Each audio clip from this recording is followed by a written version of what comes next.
අයිබෝවන් ආදරණීය දුව දරුවනි අද අපි උසස් පෙළ ගිණුම් කරණයේ විෂය යටතේ ඒ විෂය නිර්දේශ තුළ අඩංගු තුන්වන ඒකකය සාකච්ඡා කිරීම ආරම්භ කිරීම තමයි මේ සූදානම් වන්නේ. මේ තුන්වන ඒකකය හඳුන්වා දී තිබෙනවා ද්විත්ව සටහන් ක්‍රමය අනුව ගනුදෙනු හා සිද්ධීන් ගිණුම්ගත කිරීම. මෙම ඒකක යටතේ අපි අණු ඒකක තුනකට මේක බෙදාගෙන තිබෙනවා. ඒ පළවෙනි අණු ඒකකයේ තමයි ද්විත්ව සටහන් න්‍යාය හැඳින්වීම හා ලෙජර් ගිණුම් හඳුනා ගැනීම. ද්විත්ව සටහන් න්‍යාය හැඳින්වීම හා ලෙජර් ගිණුම් හඳුනා ගැනීම. ළමයි ගිණුම්කරණයේ විෂය ගත්තහම ගිණුම්කරණයේ විෂය ඉතාමත්ම වැදගත්ම න්‍යාය තමයි මෙම ද්විත්ව සටහන් න්‍යාය කියලා කියන්නේ.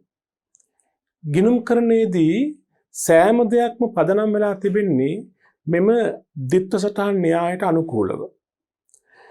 මෙම ද්විත්ව සටහන් න්‍යාය පළමු වරට හඳුන්වා දුන්න ලබන්නේ ක්‍රිස්තු වර්ෂ 1494 වර්ෂයේදී ඉතාලි ජාතික ලූකා පැසියෝලි නැමැති පියතුමා විසින් ප්‍රකාශයට පත් කරන ලද අංක ගණිතයේ පොතේ තමයි මෙම ද්විත්ව සටහන් න්‍යාය පළමු වරට හඳුන්වා දීමක් සිදු වුණේ. මෙම න්‍යායෙන් මොකක්ද කරන්නේ? මේ න්‍යායෙන් කරන ළමයි දැන් අපි දන්නවා සෑම ගනුදෙනුවකම ද්විත්ව බලපෑමක් තිබෙනවනේ. හැම ගනුදෙනුවකම ද්විත්ව ස්වරූපයක් තියෙනවා. තවත් විදිහකින් කිව්වොත් සෑම ගනුදෙනුවක් තුලින්ම සෑම සිදුවීමක් තුලින්ම ගිණුම්කරණයේදී ප්‍රතිඵල දෙකක් අත්වන බව දන්නවා. මෙන්න මේ ප්‍රතිඵල දෙක වාර්තා කිරීම සඳහා භාවිතා කරන න්‍යාය තමයි මේ ද්විත්ව සටහන් ක්‍රමය කියලා කියන්නේ.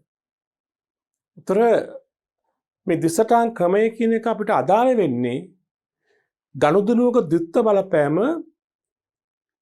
ගිණුම් තුල වාර්තා කිරීම. දැන් ගිණුම්ගත කිරීම සඳහා දැන් මෙතනදී ගනුදෙනුවක ද්විත්ව බලපෑම ද්විත්ව ස්වරූපයේ ඇති වෙන්නේ මොකකටද?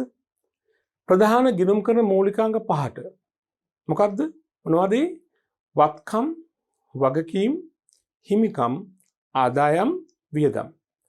මෙම ප්‍රධාන මූලිකාංග පහට තමයි ගනුදෙනුවක ද්විත්ව බලපෑම ඇති වෙන්නේ. දැන් ගනුදෙනුවක් නිසා බලපෑම් දෙක ඇති වෙන්නේ මෙම මූලිකාංග පහට. උතර මේ ද්විත්ව සටහන් න්‍යායයේදී සිදුවන්නේ මෙම බලපෑම් දෙක එකවර වාර්තා කිරීම. අදාළ බලපෑම් දෙකම එකවර වාර්තා කිරීමක් තමයි මේ ද්විත්ව සටහන් ක්‍රමයේදී වෙන්නේ. ද්විත්ව කිව්වම අදහස් වන දෙකක් කියන එක. උතර මේ ප්‍රතිඵල දෙක දෙකක් කියන එකෙන් අදහස් වෙනවා කරුණු කිහිපයක්. එකක් තමයි ප්‍රතිඵල දෙක වාර්තා කරන එක. එක. ඒ වගේම ස්ථාන දෙකක වාර්තා කරනවා. කොටිමුකොත් ගිණුම් දෙකක වාර්තා කරනවා.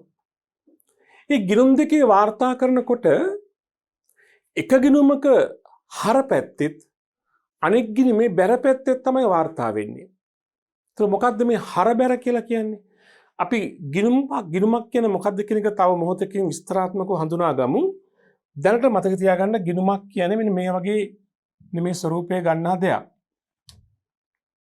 එහෙනම් අපි T අක්ෂර ගිණුමක් කොහොම දැක්වුවාම මේ ගිණුමේ වම් පැත්තක් තියෙනවා දකුණු පැත්තක් තියෙනවා. මේ ගිණුම් වල තමයි ද්විත්ව සටහන් ක්‍රමයට ගනුදෙනු වාර්තා කිරීම කරන්නේ. මේ ගිණුමේ වම් පැත්ත හඳුන්වන්න යොදන ගිණුම් කරන පාරිභාෂික වචනේ තමයි හර. සිංහලෙන් අපි හර කියනවා, ඉංග්‍රීසියෙන් අපි කියනවා ඩෙබිට් කියලා.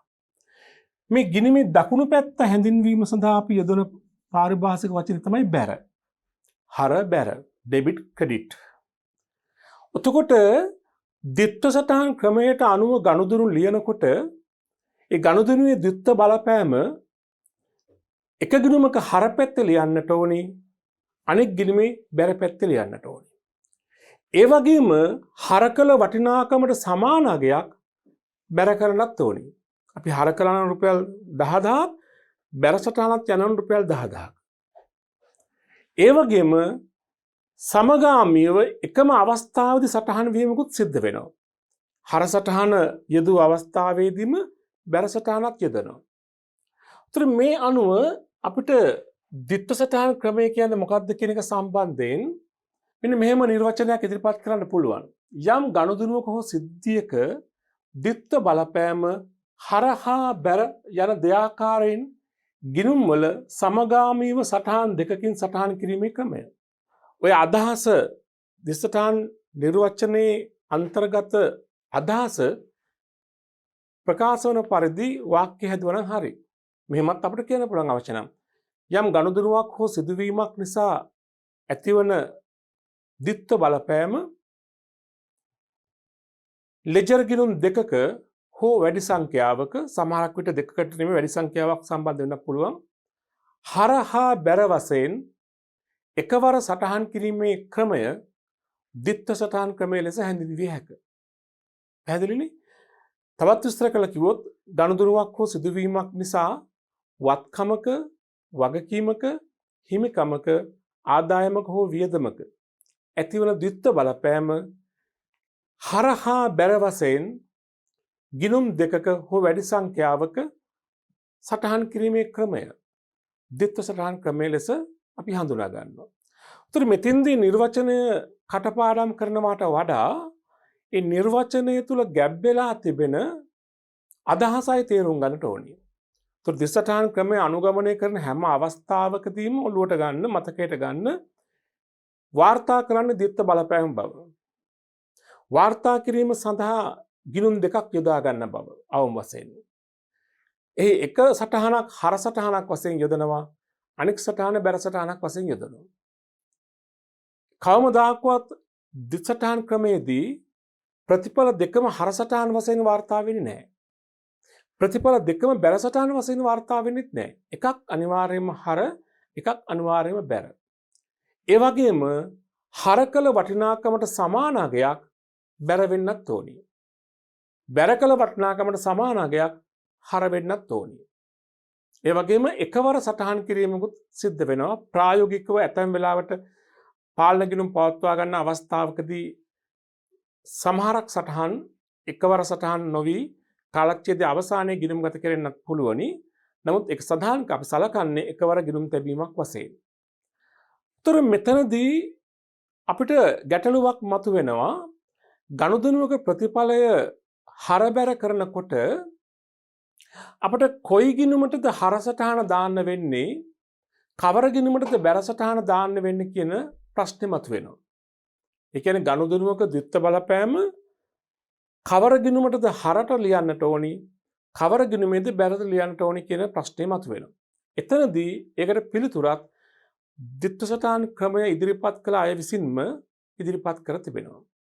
ඒ පිළිතුර තමයි ද්විත්ව සටහන් මූලධර්ම හෙවත් ද්විත්ව සටහන් රීතීන්. ද්විත්ව සටහන් මූලධර්ම හෙවත් ද්විත්ව සටහන් රීතීන්.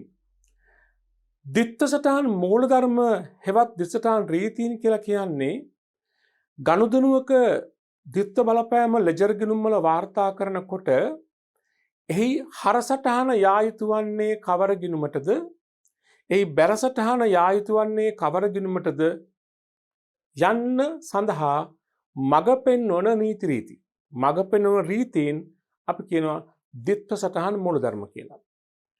මෙතනදී ගිණුම් කරන මූලිකාංග පහක් තිබෙන නිසා ඒ පහ පදනම් කරගෙන ද්විත්ව සටහන් මූලධර්ම නැත්නම් ද්විත්ව සටහන් රීතීනුත් අපිට පහක් ඉදිරිපත් කරන්න පුළුවන්.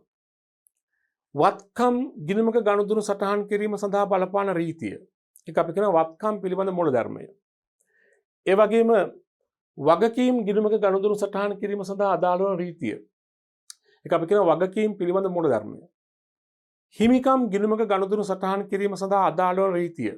ඒක අපි කියනවා හිමිකම් පිළිබඳ මූලධර්මය. ආදායම් ගිණුමක ගනුදෙනු සටහන් කිරීමේදී යොදා ගන්නා රීතිය.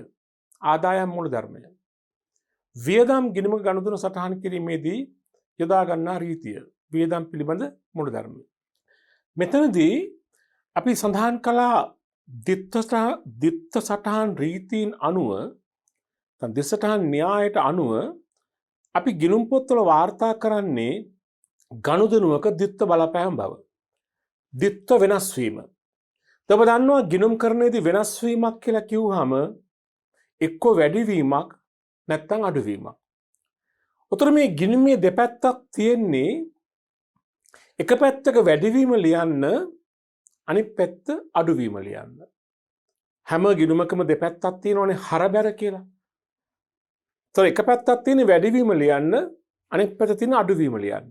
නමුත් මෙතනදී සෑම ගිණුමකටම එක විදියටම හරබැර කිරීම සිදුවන්නේ නැහැ. තව විදිහකින් කිව්වොත් හැම ගිණුමකම වැඩිවීම එක පැත්තක අඩුවීම තව පැත්තක ලියවෙන්නේ නැහැ. ඒක ගිණුමේ ස්වභාවය අනුව වෙනස් වෙනවා. ඒ අනුව වත්කම් පිළිබඳ මූලධර්මයේ අනුව වත්කම් ගිණුමක ගනුදෙනු ලියනකොට හැම වෙලාවෙම හරපැත්තට දාන්නේ වැඩිවීම. වත්කම් ගිණුමක ගනුදෙනු වාර්තා කරනකොට වත්කම වැඩිවීමක් සිදු වෙලා නම් හැම වෙලාවෙම හරපැත්තට ලියන්න ඕනේ. දැන් අපි දන්නවනේ ගිණුමේ ස්වභාවය මෙහෙමනේ.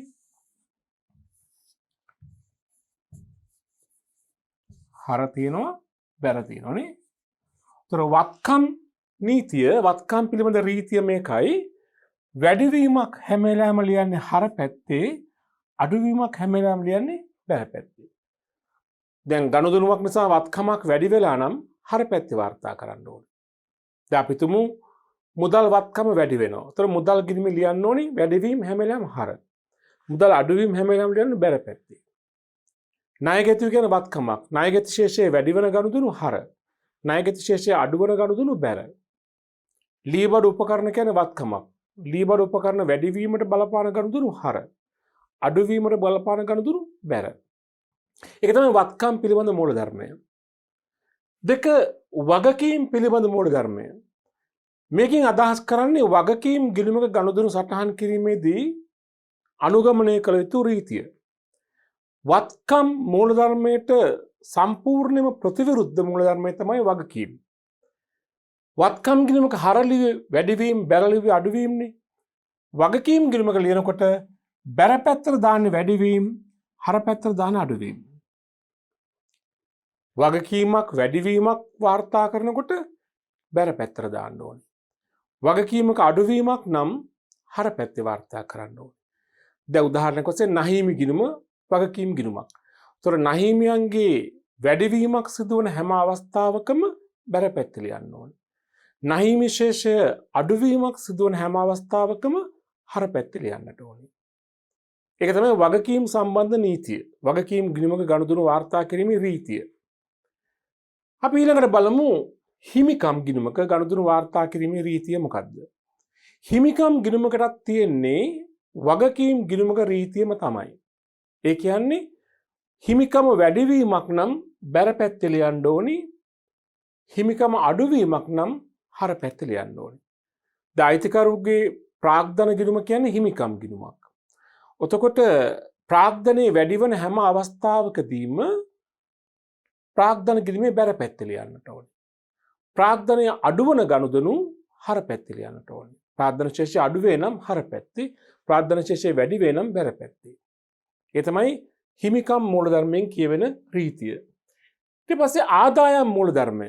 ආදායම් මූලධර්මයෙන් කියාපාන්නේ ආදායම් ගිණුමක ගනුදෙනු වාර්තා කිරීමේදී පිළිපැදිය යුතු රීතිය. එම රීතියත් වගකීම් ගිණුමක හිමිකම් ගිණුමක රීතියම තමයි වැඩිවීම බැර පැත්තේ ලියන්න ඕනි, අඩුවීම හර පැත්තේ ලියන්න ඕනි. ආදායම් ගිණුමක් වාර්තා කරනකොට ආදායම වැඩිවන ගනුදෙනු බැර පැත්තේ වාර්තා කළ යුතුයි. ආදායම අඩුවන ගනුදෙනු හර පැත්තේ ලියන්න ඕනි. දැන් උදාහරණයක් වශයෙන් විකුණුම් කියන්නේ ආදායම් ගිණුමක්. ඒතර භාණ්ඩ විකුණනකොට විකුණුම් කියන ආදායම වැඩි වෙනවා. එහෙනම් විකුණුම් ගිණුමේ වාර්තා කරන්නේ බැර පැත්තේ. ඒ වගේම යම්කිසි ගනුදෙනුවකින් ආදායමේ අඩුවීමක් සිද්ධ වෙලා නම් හර පැත්තේ ලියන්නට ඕනේ. ඊළඟට බලන අවසාන මූලධර්මය තමයි වියදම් මූලධර්මය. එකකින් කියාපාන්නේ වියදම් ගිණුමක ගනුදෙනුවක් වාර්තා කිරීමේදී පිළිපැදිය යුතු රීතිය. එම රීතිය වත්කම් ගිණුමක රීතිය තමයි වැඩිවීම හර පැත්තේ, අඩුවීම බැර පැත්තේ. ඒ කියන්නේ වියදමක් වැඩිවීමක් සිදු වේ නම් ගනුදෙනුවකින් වියදම් ගිණුමේ හර පැත්තේ ලියන්න ඕනේ. යම් ගනුදෙනුවකින් වියදමක් අඩු වේ නම් බැර පැත්තේ ලියන්නට ඕනේ. ඊළඟ තේරුම් ගන්න මෙන්න මේ කාරණය. දැන් ප්‍රධාන වශයෙන්ම රීතීන් දෙකයිනේ තියෙන්නේ. එකක් වැඩිවීම හර අනික වැඩිවීම හර අඩුවීම බැර අනික තමයි අඩුවීම හර වැඩිවීම බැර. මේ රීතීන් දෙකෙන් වත්කම් වලටයි වියදම් වලටයි එක රීතියක් තියෙන්නේ. වත්කම් වලටයි වියදම් වලට එක රීතියක් තියෙන්නේ. මොකද්ද මේ රීතිය? මේ බලන්න. වත්කම් සහ වියදම් එක රීතිය. වැඩිවීම හර පැත්තේ ලියන්න ඕනි. අඩුවීම බැර පැත්තේ ලියන්න ඕනි. වත්කම් හා වියදම් ගිණුම් දෙවර්ගයටම පොදු නීතියක් තියෙන්නේ. පොදු රීතියක් තියෙන්නේ. වැඩිවීම හර අඩුවීම බැර. ඒ වගේම වගකීම් ගිණුම්, හිමිකම් ගිණුම්, ආදායම් ගිණුම් වල ගනුදෙනු වාර්තා කරනකොට එක රීතියක් තියෙනවා. මොකද්ද? වැඩිවීම ලියන්නේ බැර පැත්තේ, අඩුවීම ලියන්නේ හර පැත්තේ. ඒතර දැන් හරිම ලෙහෙසි මතක තියාගන්න වත්කම් සහ වියදම් ගිණුම් දෙවර්ගයට එක රීතියක්, අඩුවීම වැඩිවීම ලියනකොට වැඩිවීම හර අඩුවීම බැර. වගකීම් හිමිකම් ආදායම් වලට අනෙක් රීතිය ඒවායේදී අඩුවීම හැම වෙලාවෙම හර පැත්තේ ලියන්නේ, වැඩිවීම ලියන්නේ බැර පැත්තේ.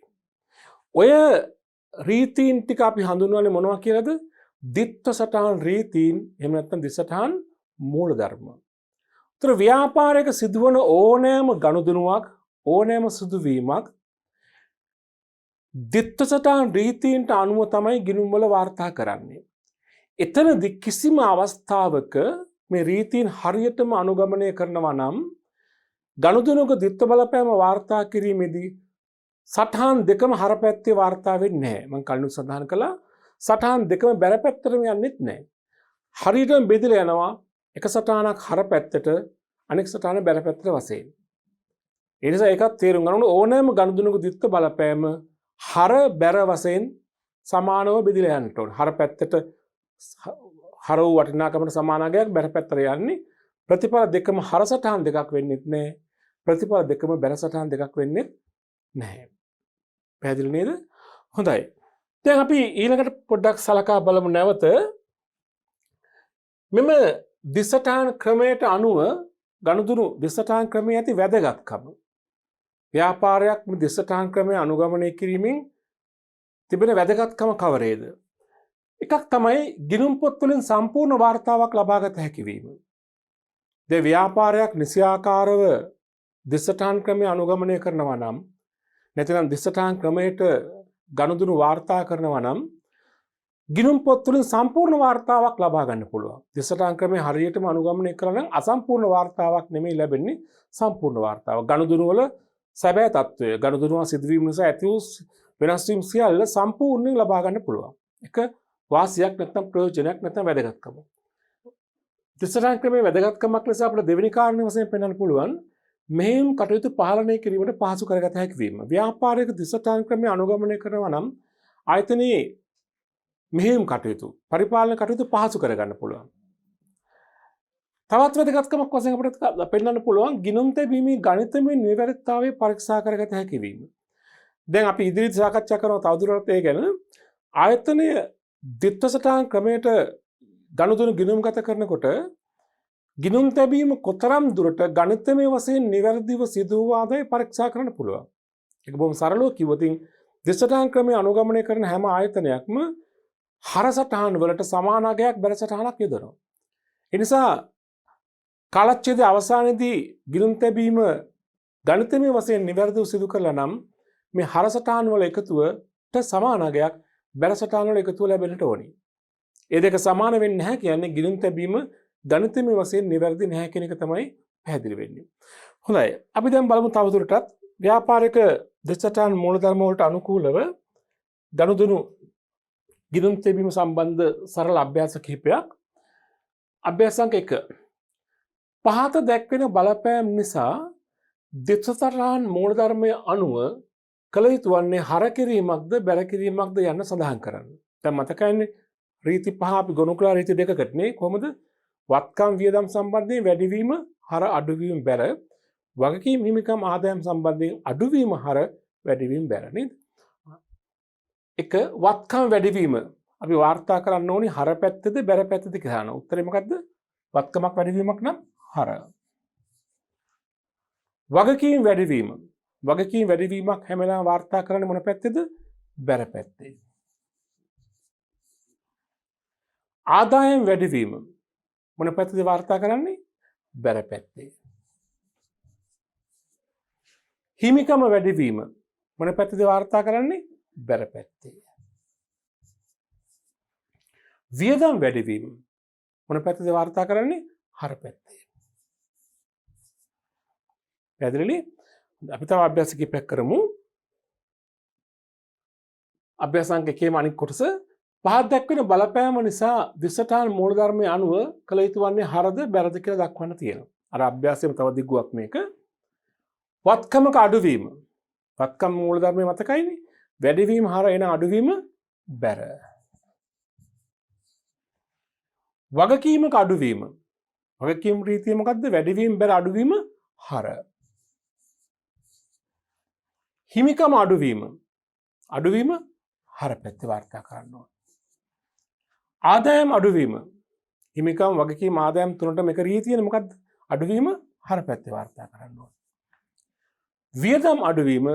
වියදමක වැඩිවීම හර අඩුවීම බැර. මොන අපි අභ්‍යාසාංක එක සම්පූර්ණ කළා. ප්‍රධාන වශයෙන්ම ගිණුම් වර්ග අනුව හර බැර කරන ආකාරය. අපි යමු තව අභ්‍යාසයක් කරන්නට. අභ්‍යාසාංක 2. පහත දැක්වෙන බලපෑම නිසා ද්විත්ව සටහන් මූලධර්මයේ අනුව කළ යුතු වන්නේ හර කිරීමක්ද බැර කිරීමක්ද යන්න සඳහන් කරන්න. මේකත් අභ්‍යාස දෙක නිසා අපි කොටස් දෙකකට අරන් තියෙනවා. එක මුදල් වැඩිවීම. දැන් මුදල් කියන්නේ මොකද්ද? වත්කමක්. එහෙනම් මුදල් කියන්නේ වත්කමක් නම් බලපාන්නේ මොකද රීතිය? වත්කම් මූලධර්මය. එහෙනම් මොකද වෙන්නේ? වැඩිවීමක් නිසා මොකද වෙන්නේ? හර. වත්කම් රීතිය අනුව වැඩිවීම ලේ හර පැත්තේ. ණයගැතිය අඩුවීම. ණයගැතිය කියන්නේ මොකද්ද? වත්කමක්. වත්කමක් අඩු වෙනවා නම් මොන පැත්තේ ලියන්නේ? බැර පැත්තේ. ප්‍රාග්ධනයේ වැඩිවීම. ප්‍රාග්ධනය කියන්නේ හිමිකමක්. වැඩිවීම ලියන්නේ බැර පැත්තේ. ගැනුම් වැඩිවීම. ගැනුම් අපි සලකන්නේ වියදමක් වශයෙන්. දැන් මෙතින්දී භාණ්ඩ විකිණීම සඳහා ගන්න භාණ්ඩ තමයි අපි තොග කියලා කියන්නේ. සමීකරණවලදී අපි තොගය මුලින්ම වත්කමක්සේ හඳුනාගෙන දෙවනුව එක විකිණීම සිදු කළායින් පස්සේ එක වියදමක්සේ හඳුනා ගන්නවා විකුණුම් පිරිවැය. ගිණුම්ගත කිරීම වලදී ලෙජර් ගිණුම් වලදී ඔක අනිත් පැත්ත වෙන්නේ. මුලින්ම මේක ගැනුම් නැමැති වියදම් ගිණුමට ඇතුළත් කරලා දෙවනුව කාලච්ඡේදයේ අවසානයේ ඉතිරි තොගය වත්කමක්සේ හඳුනා ගන්නවා. ඒ නිසා තොග ගනුදෙනු වාර්තා කිරීම සඳහා ලෙජරේ ගිණුම් කිහිපයක් තියෙනවා. තොග වැඩිවීම අඩුවීම වාර්තා කරන්නේ ගැනුම් ගිණුමේ. හැබැයි ගැනුම් ගිණුම සලකන්නේ වියදම් ගිණුමක් වශයෙන්. ඒක ප්‍රශ්නයක් වෙන්නේ නැහැ. මොකද වත්කම් ගිණුමකයි වියදම් ගිණුමකයි රීතිය එකයි. වැඩිවීම හා අඩුවීම බැරනේ. ඒ නිසා රීතියේ ප්‍රශ්නයක් වෙන්නේ නැහැ. ඒතර ගැනුම් ගිණුම වියදම් ගිණුමක් වෙන වැඩිවීම හර විකුණුම් ගිණුම ආදායමක් එන වැඩිවීම බැර වේතන ගිණුම වැටුප් හා වේතන සේවකීන්ට ගෙවන ශ්‍රමයට කරන ගෙවීම වියදමක් වේතන කියන්නේ වියදමක් එන වැඩිවීම ලියන්නේ හර පැත්තේ. බලන්න මේ අභ්‍යාසයේ ඉතිරි කොටස නහිමිය අඩුවීම. නහිමියන් කියන්නේ වගකීමක්. වගකීම් ගිණුමක රීතිය මොකද්ද? වැඩිවීම බැර අඩුවීම හර. එහෙනම් නහිමිය අඩුවීම හර පැත්තට ලියන්න ඕනේ. වට්ටම් වැඩිවීම මෙතන එන්න ඕනි ලද වට්ටම් කියලා. ලද වට්ටම් වැඩිවීම. දැන් වට්ටම් කියවම ප්‍රශ්නයක් මතුවෙනවා දුන් වට්ටම්ද ලද වට්ටම්ද කියලා. මේක ලද වට්ටම් කියලා හදා ගන්න වෙනවා ඔයාලට. ඒතර ලද වට්ටම් වැඩිවීම. ලද වට්ටම් කියන්නේ ආදායමක්.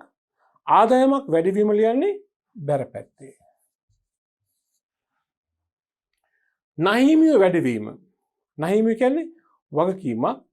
වගකීමක වැඩිවීමක් සටහන් කරන්නේ බැර පැත්තේ. දුන් වට්ටම් අඩුවීම. දුන් වට්ටම් කියන්නේ වියදමක්. වියදමක අඩුවීමක් වාර්තා කරන්නේ වියදම් වැඩිවීම හර අඩුවීම බැර. මුදල් අඩුවීම. මුදල් කියන්නේ වත්කමක්. වත්කමක් අඩුවීම ලියන්නේ බැර පැත්තේ. ගැනලි වැඩිවීම. මෙතන යමක් තේරුම් ගන්න. ගැනලි කියන්නේ මොකද්ද? අයිතිකරු තමන්ගේ පෞද්ගලික පාවිච්චි සඳහා ව්‍යාපාරයෙන් ආපසු ගන්න දෑ. දැන් අයිතිකරුගේ ගනුදෙනු වාර්තා කරන ලෙජරයේ තියෙනවා ගිණුම් කිහිපයක්. එකක් තමයි ප්‍රාග්ධන ගිණුම. තව එකක් තමයි ගැනලි ගිණුම. ප්‍රාග්ධන ගිණුමේ අපි වාර්තා කරන්නේ අයිතිකරු ව්‍යාපාරයට යොදවන සම්පත්. ତොර අයිතිකරු සම්පත් යොදවුවාම ප්‍රාග්ධනය වැඩි වෙනවා. ඒ නිසා ප්‍රාග්ධන ගිණුමේ බැලපැත්තේ වාර්තා කරනවා. ගැනලි සිදු කළාම ප්‍රාග්ධනය අඩු වෙනවා. හිමිකම අඩු වෙනවා. අපිට අවශ්‍ය නම් ගැනලි ගිණුමේ හරපැත්ත ලියන්නත් පුළුවන්. නමුත් ප්‍රායෝගිකව ගිණුම්කරණයේදී ගැනලි සිදු කරන අවස්ථාවේ ඍජුවම ප්‍රාග්ධන ගිණුම හර කරන්නේ නැහැ. අපි ගැනලි කියලා ප්‍රාග්ධනය අඩුවීම වාර්තා කරන වෙනම ගිණුමක් තියාගන්නවා. ගැනලි ගිණුම කියලා. ඒකත් හිමිකම් ගිණුමක් තමයි. හැබැයි හිමිකමේ අඩුවීම වාර්තා කරන්නේ. එහෙම කරන්න හේතුව අයිතිකරු කාලච්ඡේදය තුළ සිදු කළ සියලුම ගැනලි ගිණුමට හර කරලා අපේ කාලච්ඡේදය අවසානයේ එම ගිණුමින් ලබා ගන්න පුළුවන් උත්තරයක් ඉලක්කමක් කාලච්ඡේදය තුළ සිදු කළ සම්පූර්ණ ගැනලි ප්‍රමාණය කොපමණද කියලා. උතකොට ඒ නිසා අපි ගැනලි ගිණුමක් වෙනම පාත්වා ගන්නවා. උතර ගැනලි ගිණුමට හර කරන්නේ හිමිකම අඩුවීම. ප්‍රාග්ධන ගිණුම හර කරනවා වෙනුවට තමයි ගැනලි ගිණුම හර කරන්නේ. උතර ගැනලි වැඩි වෙනවා කියන්නේ තේරුම හිමිකම අඩු වෙනවා කියන එක තමයි. ඒ නිසා ගැනලි වැඩි වෙනවා කියන්නේ හිමිකම අඩු වෙනවා. හිමිකම් මූලධර්මය තමයි බලපාන්නේ. හිමිකම අඩුවීම හැම වෙලාවෙම වාර්තා කරන්නේ හර. ඒ නිසා ගැනලි වැඩිවීම තුලින් කියවෙන්නේ හිමිකම අඩුවීම නිසා අපි වාර්තා කරන්නේ හර පැත්තේ. පැහැදිලි නේද? හොඳයි. අපි යමු ඊළඟ අභ්‍යාසයට. අංක 3. පහත වගුවේ දී ඇති ගනුදෙනුවට අදාළ ද්විත්ව බලපෑම හා ඊට අදාළ ද්විත්ව සටහන ලියා දක්වන්න. අපිට දෙනවා ගනුදෙනු සමූහයක්. ද්විත්ව බලපෑමයි ද්විත්ව සටහනයි. ද්විත්ව බලපෑම ලියනකොට මෙතන ලියන්න ඕනි අර ගිණුම් කර මූලිකාංග පහට ඇති කරන බලපෑම. වත්කම්, වගකීම්, හිමිකම්, ආදායම්, වියදම් කියන මූලිකාංග පහට ඇති කරන බලපෑම සහ හර බැල සටහන. කොයි ගිණුමකටද හර වෙන්න ඕනේ, කොයි ගිණුමකටද බැර වෙන්න ඕනේ කියන එක. බලන්න පළවෙනි ගනුදෙනුව ව්‍යාපාරය ආරම්භ කිරීමට අයිතිකරු රුපියල් ලක්ෂ 5ක් යෙදුවා. අයිතිකරු මුදලින් ප්‍රාර්ථන යෙදුවාම මොකද ද්විත්ව බලපෑම? මුදල් වැඩි වෙනවා. ඒ කියන්නේ වත්කමක් වැඩි වෙනවා. අනිත් පැත්තෙන් ප්‍රාර්ථනය වැඩි වෙනවා. ඒ කියන්නේ හිමිකම වැඩි වෙනවා. අපි දැන් කෙටියෙන් ලියමු ද්විත්ව බලපෑම. වත්කම් වැඩිවීම අනික හිමිකම වැඩිවීම. ඊළඟට ද්විත්ව සටහන. මොකද්ද වැඩි වෙන වත්කම? මුදල්. මොකද්ද වැඩි වෙච්ච හිමිකම? ප්‍රාග්ධනය. તો වත්කම් වැඩිවීම වාර්තා කරන්න ඕනි වත්කම් රීතිය අනුව. මොකද්ද වත්කම් රීතිය? වත්කම් වැඩිවීම හර. එහෙනම් දැන් මෙතෙන්දී ගනුදෙනු ලෙජර් ගිණුම් වල වාර්තා කරනකොට එක් එක් අයිතමේ සඳහා වෙන වෙනම ගිණුම් තබා ගන්නට ඕනි. දැන් නිදසුනක් වශයෙන් වත්කම් 10ක් තිබෙනවා නම් ඒ වත්කම් 10ට වෙන වෙන නමින් ගිණුම් 10ක් තියාගන්න ඕනේ. මුදල් ගිණුම, ලී බඩු ගිණුම, යන්ත්‍ර ගිණුම ආදී වශයෙන්. වියදම් 10ක් තිබෙනවා නම් එක් එක් වියදමට වෙනම ගිණුමක් තියෙන්නට ඕනේ. හැම වගකීමකටම වෙනම ගිණුමක් තියෙන්න ඕනේ. බැංකු ණය ගිණුම, නහිමි ගිණුම, උපචිත වියදම් ගිණුම ආදී වශයෙන්. ආදායම් ගිණුම වලටත් එහෙමයි. සේවා ආදායම් ගිණුම, විකුණුම් ආදායම් ගිණුම, ආයෝජන ආදායම් ගිණුම ආදී වශයෙන්. එතකොට මෙතනදී වත්කමක් වැඩි වෙනවා. මොකද වැඩි වෙන වත්කම මුදල්. එහෙනම් අපි මුදල් ගිණුම හරනේ. මොකද වත්කම වැඩි වීම හරනේ. අපිට නම් දිස්සටහන මෙහෙම මුදල් ගිණුම හර. වටිනාකම ලියුවොත් ලක්ෂ 5යි. මොකද වැඩි වෙන වගකී හිමිකම ප්‍රාග්ධන. හිමිකම වැඩි වීම බැරනේ. ප්‍රාග්ධන ගිණුම බැරනේ.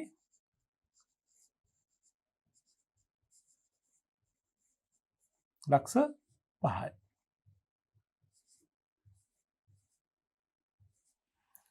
හොඳයි. බලන්න ඊළඟ ගනුදෙනුව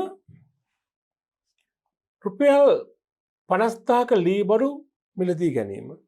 ලී බඩු සාමාන්‍ය ව්‍යාපාරයක් ලී බඩු ගන්නේ ආයතනයේ පාවිච්චි සඳහා, ප්‍රයෝජන සඳහා. ඒක වත්කම් ගිණුමට යන්නට ඕනේ. මේ විකිණීම සඳහා ගන්න දෙයක් නම් යන්නේ ගැනුම් ගිණුමට. පාවිච්චි සඳහා ගත්තනම් ඒ අදාළ වත්කම් ගිණුමට හර වෙන්න ඕනේ. ලී බඩු මුදලට ගත්තාම මොකද්ද වෙන්නේ ප්‍රතිඵල දෙක? ලී බඩු කියන වත්කම වැඩි වෙනවා, මුදල් කියන වත්කම අඩු වෙනවා. අපි මේ වත්කමක් වැඩිවීම සහ වත්කමක් අඩුවීමනේ ප්‍රතිපල දෙක වෙන්නේ වත්කම් වැඩිවීම ඒ වගේම වත්කම් අඩුවීම. තිත බලපෑම. මොකද්ද වැඩි වෙච්ච වත්කම? ලී බඩු. මොකද්ද අඩු වෙච්ච වත්කම? මුදල්. ඒතර වත්කම් රීතිය තමයි බලපාන්නේ. වත්කම් වැඩිවීම හර වත්කම් අඩුවීම බැර. එහෙනම් ලී බඩු වැඩි වෙන නිසා ලී බඩු ගිණුම හර මුදල් ගිණුම බැර. ඉතින් සටහන මෙහෙම ලියමු. ලී බඩු ගිණුම හර වෙනවා කීයද වටිනාකම 50000ක්. අඩු වෙන වත්කම මොකද්ද? මුදල්නේ. එහෙනම් මුදල් ගිණුම බැර කීයද වටිනාකම 50000යි.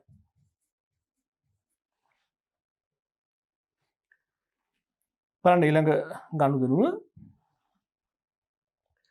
රුපියල් 60000ක වෙළඳ භාණ්ඩ අත්පිට මුදලට ගැනීම. වෙළඳ භාණ්ඩ කියන්නේ විකිණීම සඳහා ගන්නා භාණ්ඩ. දැන් මෙතනදී ද්විත්ව බලපෑම වෙන්නේ භාණ්ඩ තුක කියන වත්කම වැඩි වෙනවා, මුදල් කියන වත්කම අඩු වෙනවා. වත්කමක් වැඩිවීම හා වත්කමක් අඩුවීම. මෙතනදී විශේෂයෙන් යමක් කියන්න ඕනි. ගිණුම් කරන සමීකරණ වාර්තා කරනකොට භාණ්ඩ ගත්තාම වත්කමක් වශයෙන් සලකනවා අපි ඒක මුලින්ම ඒක විකුණුවෙන් පස්සේ ඒ විකුණු භාණ්ඩවල පිරිවැය වියදමක්සේ ගන්නවා. ලෙජර් ගිණුම් වලදී තොගේ වත්කමක් වුණාට අපි ලෙජර් ගිණුම් වල වාර්තා කරනකොට විකිණීම සඳහා ගන්න භාණ්ඩ වාර්තා කරන්නේ ගැනුම් ගිණුම් වලට. ගැනුම් ගිණුම කියන්නේ වියදම් ගිණුමක්. තොර තොගේ ඇති වෙන වෙනස් වීම වැඩිවීම අඩුවීම මුලින්ම වාර්තා කරන්නේ ගැනුම් ගිණුමේ. කාලච්ඡේදයේ අවසානයේදී ඉතිරි තොගය අපි වත්කමක්සේ හඳුනා ගන්නවා. කෙසේ නමුත් මෙතන රීතියෙන් බල වෙනසක් වෙන්නේ නැහැ. මොකද වත්කම් රීතියයි වියදම් රීතිය දෙකම එකයි. මොකද වැඩිවීම හර අඩුවීම බැර. නමුත් අපි ද්විත්ව බලපෑම ලියන අපි ලියන්නේ රුපියල් 60000ක වෙළඳ භාණ්ඩ ගත්තනම් වත්කම් වැඩිවීම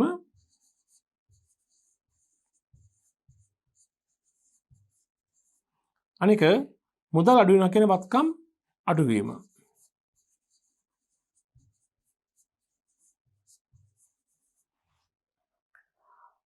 එතකොට නමුත් හර කරන්නේ තොග ගිණුමට නෙමෙයි ගැනුම් ගිණුමට.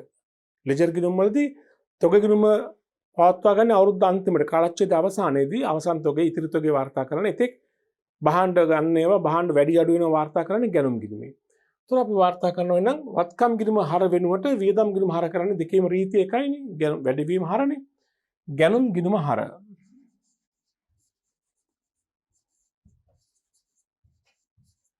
වටිනාකම 60000යි. මුදලට ගත්ත නිසා මුදල් ගිණුම බැර කීයද වටිනාකම 60000යි. පැහැදිලි නේද? හොඳයි. අපි බලමු ඊළඟ ගනුදෙනුව අත්පිට මුදලට භාණ්ඩ විකුණුම් 75000යි. මුදලට භාණ්ඩ වික්කා මේ විකුණුම් ආදායම ගැන කියන්නේ. උතර මොකද වෙන්නේ? වත්කමක් වැඩි වෙනවා මුදල්. අනිත් පැත්තෙන් ආදායමක් ඇති වෙනවා මොකද්ද? විකුණුම් ආදායම. උතර ප්‍රතිඵල දෙක තමයි වත්කමක් වැඩිවීම හා ආදායමක් වැඩිවීම. ත්‍රිත්ව බලපෑම මෙහෙම ලියමු. වත්කම් වැඩිවීම අනික ආදායම් වැඩිවීම. ද්විත්ව සටහන වත්කම් වැඩිවීම හරනේ ආදායම් වැඩිවීම බැර. මොකද්ද වැඩි වෙන වත්කම? මුදල්. මොකද්ද වැඩි වෙන ආදායම? විකුණුම්. එහෙනම් මුදල් ගිණුම හර විකුණුම් ගිණුම බැර. එහෙනම් මුදල් ගිණුම හර 75000යි. බැර සටහන කොහරද යන්නේ? විකුණුම් ගිණුම බැර කීයද? 75000යි. පැහැදිලි නේද? හොඳයි. බලන්න ඊළඟ ගනුදෙනුව රුපියල් 80000ක වෙළඳ භාණ්ඩ ණයට ගැනීම. භාණ්ඩ තොග ණයට ගන්නවා. ද්විත්ව බලපෑම මොකක්ද අපි කියන්නේ? තොග ණයට ගත්තාම වත්කමක් වැඩි වෙනවා. ඒ තමයි තොගය. අනිත් පැත්තෙන් ණයට ගත්ත නිසා වගකීමක් වැඩි වෙනවා. ඒ කියන්නේ මොකද්ද? නහිමිය. ඒතර එහෙනම් ද්විත්ව බලපෑම මෙහෙම ලියමු. වත්කම් වැඩිවීම අනික වගකීම් වැඩිවීම.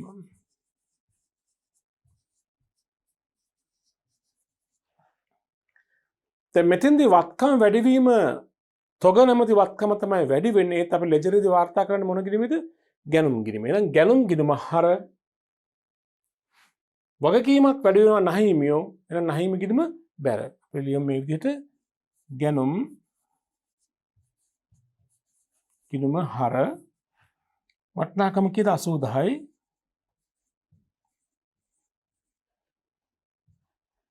අනික ණය හිමි ගිණුම බැර කීයද වටිනාකම? 80000යි. ගැනුම් ගිණුම හර නහිමියෝ බැර. බලන්න ඊළඟ ගනුදෙනුව ණයට විකුණුම් 50000යි. ව්‍යාපාරය ණයට බහන්න වික්කාම මොකද වෙන්නේ? ද්විත්ව බලපෑම. ණයට වික්කාම ණයගැතිය කියන වත්කම වැඩි වෙනවා. අනිත් පැත්තෙන් විකුණුම් කියන ආදායම වැඩි වෙනවා. වත්කමක් වැඩි වෙනවා, ආදායමක් වැඩි වෙනවා. වැඩි වෙන වත්කම ණයගැතිය, වැඩි වෙන ආදායම විකුණුම්. එහෙනම් ද්විත්ව බලපෑම මුලින්ම ලියමු. වත්කම් වැඩිවීම අනික ආදායම් වැඩිවීම.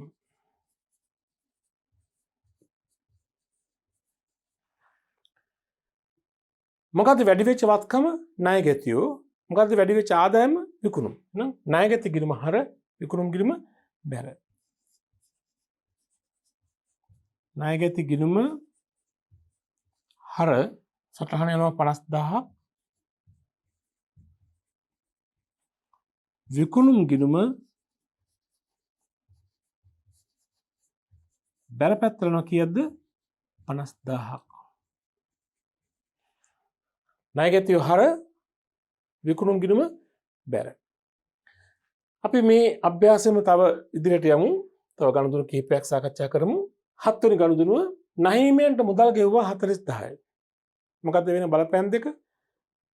නහිමිය කියන වගකීම අඩු වෙනවා, මුදල් කියන වත්කම අඩු වෙනවා නේද? එහෙනම් ද්විත්ව බලපෑම් මොකද්ද? වගකීම් අඩුවීම අනික වත්කම් අඩුවීම. මොකද්ද අඩු වෙච්ච වගකීම? නහිම. එහෙනම් නහිම ගිණුම හර. මොකද්ද අඩු වෙච්ච වත්කම? මුදල්. එහෙනම් මුදල් ගිණුම බැර. ණය හිමි ගිණුම හර වටිනාකම 40000යි. ඒතර බැර වෙන්නේ කොහටද?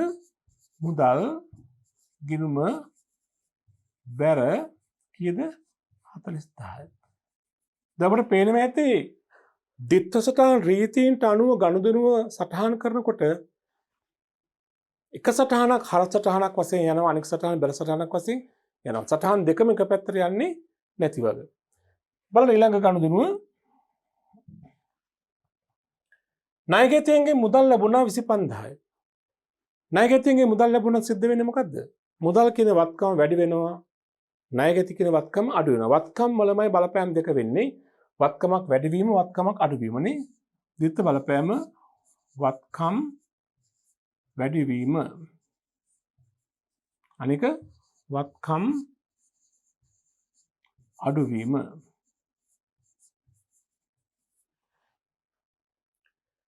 මොකද්ද වැඩි වෙච්ච වත්කම? මුදල්. එහෙනම් මුදල් ගිණුම හර. මොකද්ද අඩු වෙච්ච වත්කම? ණයගැති. වෙන ණයගැති ගිණුම බැර. ලියන මෙහෙම ද්විත්ව සටහන මෙහෙම ලියන්න. මුදල් ගිණුම හර කීයද? 25000යි. ණයගැතියෝ ණයගැති ගිණුම බැර කීයද? 25000ක්. පැහැදිලි නේද? බලන්න ඊළඟ ගනුදෙනුව බැංකු ණයක් ගත්තා රුපියල් ලක්ෂයයි. බැංකු ණයක් ගැනීමේ ද්විත්ව බලපෑම මොකද්ද? මුදල් කියන වත්කම වැඩිවීම, බැංකු ණය කියන වගකීම වැඩිවීම. එහෙනම් වත්කමක් වැඩිවීම වගකීමක් වැඩිවීම. අපි ද්විත්ව බලපෑම මෙහෙම ලියමු. වත්කම් වැඩිවීම අනික වගකීම් වැඩිවීම. මොකද්ද වැඩි වෙන වත්කම? මුදල්. මොකද්ද වැඩි වෙන වගකීම? බැංකු ණය. එහෙනම් අපි ලියමු දිස්සටහන මේ විදිහට මුදල් ගිණුම හර ලක්ෂයයි. මොකද වැඩි වෙන වගකීම බැංකු ණය නේද? බැංකු ණය ගිණුම බැර ලක්ෂයයි. මුදල් ගිණුම හර බැංකු ණය ගිණුම බැර. බලන්න ඊළඟ ගනුදෙනුව සේවකයන්ට වැටුප් ගෙවුවා රුපියල් 10000යි. සේවකයන්ට වැටුප් ගෙවුවා මොකද වෙන්නේ? මුදල් කියන වත්කම අඩු වෙනවා, වැටුප් කියන වියදම වැඩි වෙනවා. එහෙනම් ද්විත්ව බලපෑම මෙහෙම ලියමු. වියදම් වැඩිවීම අනික වත්කම් අඩුවීම. මම හරසටහන මුලට එන්න හැම වෙලාවෙම උඩ පිළිද මම ගන්න හරසටහන. ඒතර ලේසි හඳුන ගන්න. යට පිළිද දාන්න බැරසලට. එහෙම නොවුණා කියලා ප්‍රශ්නයක් නැහැ. නමුත් එහෙම ලිව්වම පැහැදිලි. වියදම් වැඩිවීම වත්කම අඩුවීම. මොකද්ද වැඩි වෙච්ච වියදම? මම කියන්නේ හැම වියදම් අයිටම් එකකටම වෙනම ගිණුමක් තියාගන්න. ඒතර වැටුප් ගෙවුවාම හර කරන්නේ මොන ගිණුමටද? වැටුප් ගිණුමට. එහෙනම් වැටුප් ගිණුම හර මොකද අඩු වෙච්ච වත්කම මුදල්. එහෙනම් මුදල් ගිණුම බැර. වැටුප් ගිණුම හර කියලා ගන්න 10000යි. මුදල් ගිණුම බැර 10000යි. වැටුප් ගිණුම හර 10000යි මුදල් ගිණුම බැර 10000යි. පැහැදිලි නේද? අපි යමු ඊළඟ ගනුදෙනුවට. ආයෝජන ආදායම් ලැබුණා රුපියල් 12000යි. ආයෝජන වලින් රුපියල් 12000ක ආදායමක් ලැබෙනවා. මොකක්ද ද්විත්ව බලපෑම? මුදල් කියන වත්කම වැඩිවීම සහ ආයෝජන ආදායම් කියන ආදායම වැඩිවීම. අපි ද්විත්ව බලපෑම මෙහෙම ලියමු. වත්කම් වැඩිවීම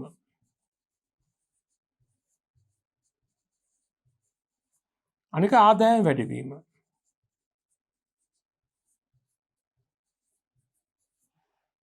right. එහෙනම් දිස්සටහන වත්කම් වැඩිවීම හර ආදායම් වැඩිවීම බැරනේ. එහෙනම් මොකද්ද වැඩි වෙච්ච වත්කම? මුදල්. එහෙනම් මුදල් ගිණුම හර මොකද්ද වැඩි වෙච්ච ආදායම? ආයෝජන ආදායම. එහෙනම් ආයෝජන ආදායම ගිණුම බැර. ලියමු එහෙම. මුදල් ගිණුම හර 12000ක් ආයෝජන ආදායම් බැර. මම කෙටින් ලියන ආදායම් ආයෝජන ආදායම් කෙටින් ආයෝජන ආදායම් ගිණුම බැර 12000යි. මුදල් ගිණුම හර 12000යි ආයෝජන ආදායම් ගිණුම බැර 12000යි. බලන්න අවසාන ගනුදෙනුව අයිතිකරු පෞද්ගලික ප්‍රයෝජන රුපියල් 10000ක් ව්‍යාපාරයෙන් ආපසු ගත්තා. අයිතිකරු ව්‍යාපාරයෙන් ආපසු ගන්නා යම් දෙයක් වේද මොකද්ද? ගැනලි. ඒතර ගැනලි වැඩි වෙනවා කියන්නේ හිමිකම අඩු වෙනවා. ඒතර මොකද්ද ප්‍රතිඵල දෙක? අයිතිකරු ආපසු ගත්තාම හිමිකම අඩු වෙනවා. අනිත් පැත්තෙන් ගත්තේ මුදල්නේ. මුදල් කියන වත්කම අඩු වෙනවා. එහෙනම් අපි ලියමු මෙහෙම හිමිකම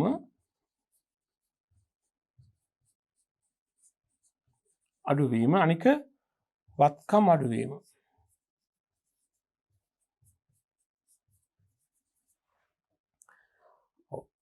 අයිතිකරු ගැනලි කළාම අඩුවන හිමිකම මොකද්ද? ප්‍රාග්ධනය. නමුත් මෙතන මෙන්න මේ කාරණේ මතය තියාගන්න මම කලින් සඳහන් කළා. අයිතිකරු ගැනලි කළාම ඍජුවම ප්‍රාග්ධන කිරීමට හර කරන්නේ නැහැ. අයිතිකරුන්ගේ කාලච්ඡේදය තුළ සිදු කර ගැනලි වෙනම හඳුනා ගැනීම අවශ්‍යතාවයක් තිබෙන නිසා අපි ගැනලි කරන අවස්ථාවේදී වාර්තා කරන්නේ ගැනලි කිරීමට. අවුරුදු අන්තිමේදී දැන් කාලච්ඡේද අවසානයේදී ගැනලි කිරීමේ ශේෂය ප්‍රාග්ධනයෙන් අඩු කරලා පෙන්නනවා. ඒක වෙනම කතන්දරයක්. ගැනලි හිමිකම අඩුවීම හර කරන ගිණුම මොකද්ද? ගැනලි ගිණුම. අපි ලියමු ගැනලි ගිණුම හර.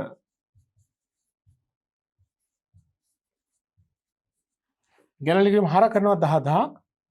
ඒතර ගැනලි ගිණුම හර පැත්තෙන් පෙන්නුම් කරන හිමිකම අඩුවීම තමයි. අනික මුදල් ගත්ත නිසා මුදල් ගිණුම බැර. මුදල් ගිණුම බැර 10000යි. ඔන්න ඔහොමයි මෙම අභ්‍යාසයේ ගනුදෙනු වල ද්විත්ව බලපෑම හා ද්විත්ව සටහන වාර්තා කරන්නේ. අපි බලමු ඊළඟ අභ්‍යාසයට. ඊළඟ අභ්‍යාසයට යන්න කලින් අපි තව දෙයක් හඳුනා ගන්න ඕනි. දැන් අපි මේ පරිච්ඡේදයෙන් කතා කරනවා ද්විත්ව සටහන් ක්‍රමය හඳුනා ගැනීම සහ ලෙජර් ගිණුම් හඳුනා ගැනීම. අපි මෙතෙන්දී මේ වන විට ද්විත්ව සටහන් ක්‍රමය හඳුනාගත්තා. ද්විත්ව සටහන් ක්‍රමයට අදාළව ගනුදෙනු වාර්තා කිරීමේදී අදාළ වන ද්විත්ව සටහන් රීතීන් හෙවත් ද්විත්ව සටහන් මූලධර්ම හඳුනාගත්තා. ඒ වගේම ඔබ දුටුවා ද්විත්ව සටහන් ක්‍රමයට ගනුදෙනු වාර්තා කරනකොට අපිට හමු වුණා තවත් වචනයක්. ඒ තමයි ලෙජර් ගිණුම් කියන එක.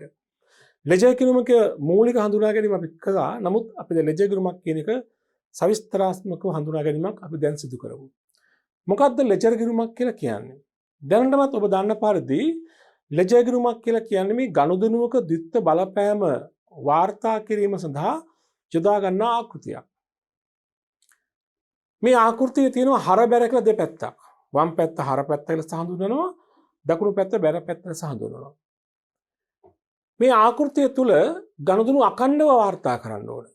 එක් එක් අයිතමයට ඇති වෙන බලපෑම අඛණ්ඩව ලියන්න ඕනේ. ඒ අඛණ්ඩව ලියනකොට යම්කිසි කාල පරිච්ඡේදයක් සඳහා තමයි මේක ලියන්නේ. දැන් ලෙජර් ගිණුමක් සාමාන්‍යයෙන් ගිණුම් කාලච්ඡේදය කියන්නේ වර්ෂයක් සඳහා තමයි පිළිල කරන්නේ. તો වර්ෂයේ ආරම්භයේදී සිට වසර අවසාන දක්වා එක් එක් අයිතමේ වෙච්ච ගනුදෙනුවේ බලපෑම වාර්තා කරනවා. දැන් උදාහරණයක් වශයෙන් මුදල් කියමු. ගිණුම් කාලච්ඡේදයේ ආරම්භක මුදල් ශේෂය දාලා මුදල් ගිණුම හදලා මුදල් ගිණුම තුල මේ කාලච්ඡේදය තුල සිදුවෙච්ච වැඩිවීම අඩුවීම වාර්තා කරලා කාලච්ඡේද අවසානයේ මුදල් ගිණුමේ අවසාන ශේෂය ගන්නවා. උතර ලෙජර් ගිණුමක් කියන්නේ මොකක්ද කියලා අපෙන් අහුවොත් අපිට මෙන්න මෙහෙම නිර්වචනයක් කියන්න පුළුවන්. ලෙජර් ගිණුමක් කියලා කියන්නේ ගනුදෙනුවක් හෝ සිදුවීමක් නිසා වත්කමක වගකීමක හිමිකමක ආදායමක හෝ වියදමක ඇතිවන වෙනස් වීම අඛණ්ඩව වාර්තා කිරීම සඳහා හර හා බැර පැති සහිතව පිළියෙල කරන ආකෘතියක් අපි කියනවා ලෙජර් ගිණුමක් කියලා. පැහැදිලිද? ගනුදෙනුවක් හෝ සිදුවීමක් නිසා ඇතිවන වෙනස් වීම අඛණ්ඩව වාර්තා කිරීම සඳහා හර හා බැර පාද සහිතව පිළියෙල කරන ආකෘතියක් අපි කියනවා මොකක්ද? ලෙජර් ගිණුමක් කියලා. උතර මම සඳහන් කළා ව්‍යාපාරික හැම වත්කම් අයිතමයක් සඳහාම ලෙජර් ගිණුම් වෙනම තියාගන්න ඕනේ. හැම වත්කම් අයිතමයක් සඳහාම හැම වගකීම් අයිතමයක් සඳහාම හැම වියදම් අයිතමයන් සඳහාම හිමිකම් අයිතමයන් සඳහාම ඒ වගේම ආදායම් හා වියදම් අයිතම සඳහා වෙන්වෙන්ව ගිණුම් තබා ගැනීමක් කළ යුතුයි. මේ ගිණුමක හැඩය ඔබ දන්නවා දැනටමත් සාමාන්‍ය ලෙජර් ගිණුමක ආකෘතිය අපි සලකන T අක්ෂර ගිණුම් කියලා. භාවිතයේ තියෙන ලෙජර් ගිණුම් ආකෘති හැඩතල කිහිපයක් තියෙනවා. වැඩිපුරම අපි කතා බහ කරන්නේ වැඩිපුරම භාවිතා වෙන්නේ ඉංග්‍රීසි T හැඩය ගන්නා ආකෘති. මේ තියෙන ලෙජර් ගිණුම බොහොම සරලව. අපි බොහෝ විට පන්ති කාමරවලදී අපි ලෙජර් ගිණුමක් හදන්නේ ටක් ගාලා මේ විදිහට T අකුරක් හදා ගන්නවා. මේ T අකුරේ වම් පැත්තට අපි කියනවා හර පැත්ත කියලා. ඒතර හර කියන වචනයට වෙන අර්ථයක් නැහැ. හර කියන්නේ T අක්ෂර ගිණුමක වම් පැත්ත හඳුන්වන නාමය. බැර කියන්නේ T අක්ෂර ගිණුමක දකුණු පැත්ත හඳුන්වන නාමය. ඒතර ලෙජර් ගිණුමක සරල ආකෘතිය මේ ආකාරයට ඉදිරිපත් කරන්න පුළුවන්. අපි මේ ආකෘතිය තව පොඩ්ඩක් ඉස්සරහට අරන් ගියොත් මෙන්න මෙහෙම දක්වන්නත් පුළුවන්. ගිණුම නම මෙහෙම ලියලා මෙතන T අක්ෂර ගිණුමක ටිකක් විස්තරාත්මක ආකෘතිය. මේ ආකෘතියේ තියෙනවා දිනය කියලා තීරුවක් තියෙනවා, විස්තරය කියලා තීරුවක් තියෙනවා, සංගල පිටුව කියලා තව තීරුවක් තියෙනවා, මුදල නැත්නම් වටිනාකම දාන තීරුවක් තියෙනවා. බැර පැත්තෙත් එහෙමයි. දැන් මෙතන එහා පැත්තේ මේ වම් පැත්ත හර පැත්තේ දකුණු පැත්තේ එහා දකුණු පැත්තේ බැර, දිනය, විස්තරය, සංගල පිටුව සහ මුදල කියලා තීරු සහිතව මේ විදිහට ලෙජර් ගිණුම සම්පූර්ණ විස්තරාත්මක ලෙජර් ගිණුම හදා ගන්න පුළුවන්. මේ T අක්ෂර ගිණුමක්මයි. මොකද දෙපැත්තට තමයි හර බැර තියෙන්නේ. අපි මේ එක එක තීරවල වාර්තා කරන්නේ මොනවද කියලා තව දුරටත් ඉස්සරහට ගිහලා කතා කරමු. ඒ වගේම ලෙජර් ගිණුමක ආකෘතියක් වශයෙන් මෙහෙම ආකෘතියකුත් දක්වන්න පුළුවන්. T හැඩේ නොවන ආකෘති ක්‍රමය කියන්නේ දිනේ තීරුව තියෙනවා, විස්තරයේ තීරුවක් තියෙනවා, සංගල පිටුව දාන තීරුවක් තියෙනවා. හර බැර පැති වෙන් කරලා නේ හර තීරුවක් සහ බැර තීරුවක් තියෙනවා. වෙනම ශේෂ දාන තීරුවක් තියෙනවා. ඒ කියන්නේ හර බැර පැති වෙන් නොකලට අදාළ ශීර්ෂ තියෙනවා. අදාළ කරුණු තියෙනවා. එකම දේ ලේඛනයක ස්වරූපෙන් තියෙන්නේ දිනේ විස්තරය සංගල පිටුව හර බැර ශේෂය. දෙපැත්තට නෙමෙයි තනි පැත්තටමයි තියෙන්නේ. මෙහෙමත් ලෙජර් ගිණුම් හදන්නට පුළුවන්. දැන් අපි බලමු මේ ලෙජර් ගිණුම් වල ඇතුළත් තොරතුරු ගැන තවදුරටත් පැහැදිලි කිරීමක් අපි කරගමු. හර යනු මොකද හර කියලා කිව්වේ? T අක්ෂර ගිණුමක වම් පැත්ත හඳුන්වන නාමය. අපි අහනවා හර කියන්නේ මොකක්ද? අපි උත්තරේ ලියමු මෙහෙම. T අක්ෂර ගිණුමක වම් පැත්ත.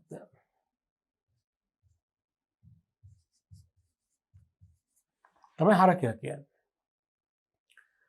බැර යනු. බැර කියන්නේ මොකද්ද? T අක්ෂර ගිණුමක දකුණු පැත්ත යොදන නම නේද? හඳුන්වන නම. T අක්ෂර ගිණුමක දකුණු පැත්ත. දකුණු පැත්තට අපි කියන්නේ මොකද්ද? බැර කියලා. දිනේ තීරුව. අර ගිණුමක දිනේ කියලා තීරුවක් තියෙනවනේ. දිනේ තීරුවේ මොනවද අපි ලියන්නේ? දිනේ. මොන දිනේද? ගනුදෙනුව සිදු වූ දිනය. කවද්ද ගනුදෙනුව සිදු වුණයි? ඒ දින තමයි දාන්නට ඕනේ. දිනේ තීරුව අපි ලියන්නේ ගනුදෙනුව ගනුදෙනුවට අදාළ දිනය. ගනුදෙනුව සිදු වුණේ ජනවාරි 10 නම් ජනවාරි 10. ගනුදෙනුව සිදු වුණේ ජනවාරි 25 නම් ජනවාරි 25. ඊළඟට විස්තරයේ තීරුව. අන්න වැදගත්. ළමයි විස්තරයේ තීරුවේ මොකද්ද ලියන්නේ? ඔබ දන්නවා හැම ගනුදෙනුවකම ද්විත්ව බලපෑමක් තියෙනවා. ඒ වගේම හැම ගනුදෙනුවක්ම ගිණුම් දෙකක අඩුතරමින් වාර්තා වෙනවා. විස්තරයේ තීරුවේ ලියන්නට ඕනේ ගනුදෙනුවේ අනෙක් සටහන යොදන ගිණුමේ නම. දැන් අපි හිතමු මෙන්න මෙහෙම. ගනුදෙනුවක ප්‍රතිඵල වාර්තා කරනවා කියමුකෝ එකක් මුදල් ගිණුමේ අනික විකුණුම් ගිණුමේ. හරි. දැන් රුපියල් 1000ක භාණ්ඩ මුදලට වික්කනම් මුදල් ගිණුම හර පැත්තට එනවා 1000ක් විකුණුම් ගිණුමේ බැර පැත්තට එනවා 1000ක්. කොහොම නෙවෙන්නේ? එතකොට මුදල් ගිණුමේ හර පැත්තට ලියනකොට දැන් දිනේ දාලා මෙතන දිනේ අපි හිතමු ජනවාරි 5 කියලා. මේ මැද විස්තරයේ තියෙන ලියන්න ඕනේ මේක බැරකල ගිණුමේ නම. බැරකල කොහෙද? විකුණුම. මෙතන විස්තර ලියන්නේ විකුණුම් කියලා. ඒ වගේම විකුණුම් ගිණුමේ ලියනකොට බැර පැත්ත ලියනකොට දිනේ මෙතන දානවා 1යි අපි හිතමු. අර දිනේමනේ 5මනේ. විස්තරයේ තියෙන ලියන්නේ මේ සටහන හරකලේ කොහාටද? මුදල් ගිණුමේ. නේද විස්තරය මොකද මෙතන ලියන්නේ මුදල්. එහෙනම් අපි විස්තරයේ තියෙන්නේ මොකද ලියන්නේ? ගනුදෙනුවට සම්බන්ධ අනෙක් සටහන යෙදූ ගිණුමේ නම. ගනුදෙනුවේ අනෙක් සටහන යෙදූ ගිණුමේ නම. ඊළඟට සංගල පිටු අංකය. දැන් මේ ලෙජර් ගිණුම් එක තැනක තමයි තිබෙන්නේ. අපි ඒකට කියනවා ලෙජර් එක කියලා. තාම පොඩ්ඩක් අපි හඳුනගමු. මේ ලෙජරේ පොතක් වශයෙන් තබා ගන්නවා නම් ඒ හැම ලෙජර් පිටුවකම අංකයක් තියෙනවා. ඒ උතර ගනුදෙනුවේ විස්තරයේ තීරුවේ ලිව්වේ අනෙක් ගිණුමේ නමනේ. සංගල පිටු අංකයේ තීරුව ලියන්නට ඕනේ අනෙක් ගිණුම පිහිටා තිබෙන පිටුවේ අංකය. දැන් අපි තුමු දැන් මුදල් ගිණුම තියෙන අපි තුමු 5 වෙනි පිටුවේ නම් විකුණුම් ගිණුම තියෙන්නේ 10 වෙනි පිටුවේ නම් උතර මුදල් ගිණුමේ සංගල පිටුවේ මොකද ලියන්නේ? සංගල පිටුවේ තීරුවේ විකුණුම් ගිණුම පිහිටා තිබෙන පිටුවේ අංකය කීයද? 10. විකුණුම් ගිණුම සංගල පිටු අංකයේ තීරුවේ මොකද ලියන්නේ? මුදල් කියන සටහන තියෙන පිටුවේ අංකය මොකද්ද? 5. ඒක අර හඳුනා ගන්න පහසු වෙන්න. ගනුදෙනුවට සම්බන්ධ අනෙක් සටහන යොදා තිබෙන ගිණුම පිහිටා තියෙන පිටුවේ අංකය. අපි කෙටියෙන් ලියමු මෙහෙම. අනෙක් ගිණුමට අදාළ පිටු අංකය. සංගල පිටු අංකයනේ. මේක ලෙජරේ පොතක් වශයෙන් පවත්වා ගන්නා විට තමයි මේක විශේෂයෙන් වැදගත් වෙන්නේ. ඊට පස්සේ වටිනාකම තීරුව නැත්නම් මුදල් තීරුව එහි ලියන්නේ ගනුදෙනුවට අදාළ වටිනාකම. ගනුදෙනුවේ මෙතින් රුපියල් 10,000ද 5,000ද 10,000ද ආදී වශයෙන්. වටිනාකම තීරුව නැත්නම් මුදල් තීරුව කියලා කියන්න පුළුවන් එකට ගනුදෙනුවට අදාළ වටිනාකම.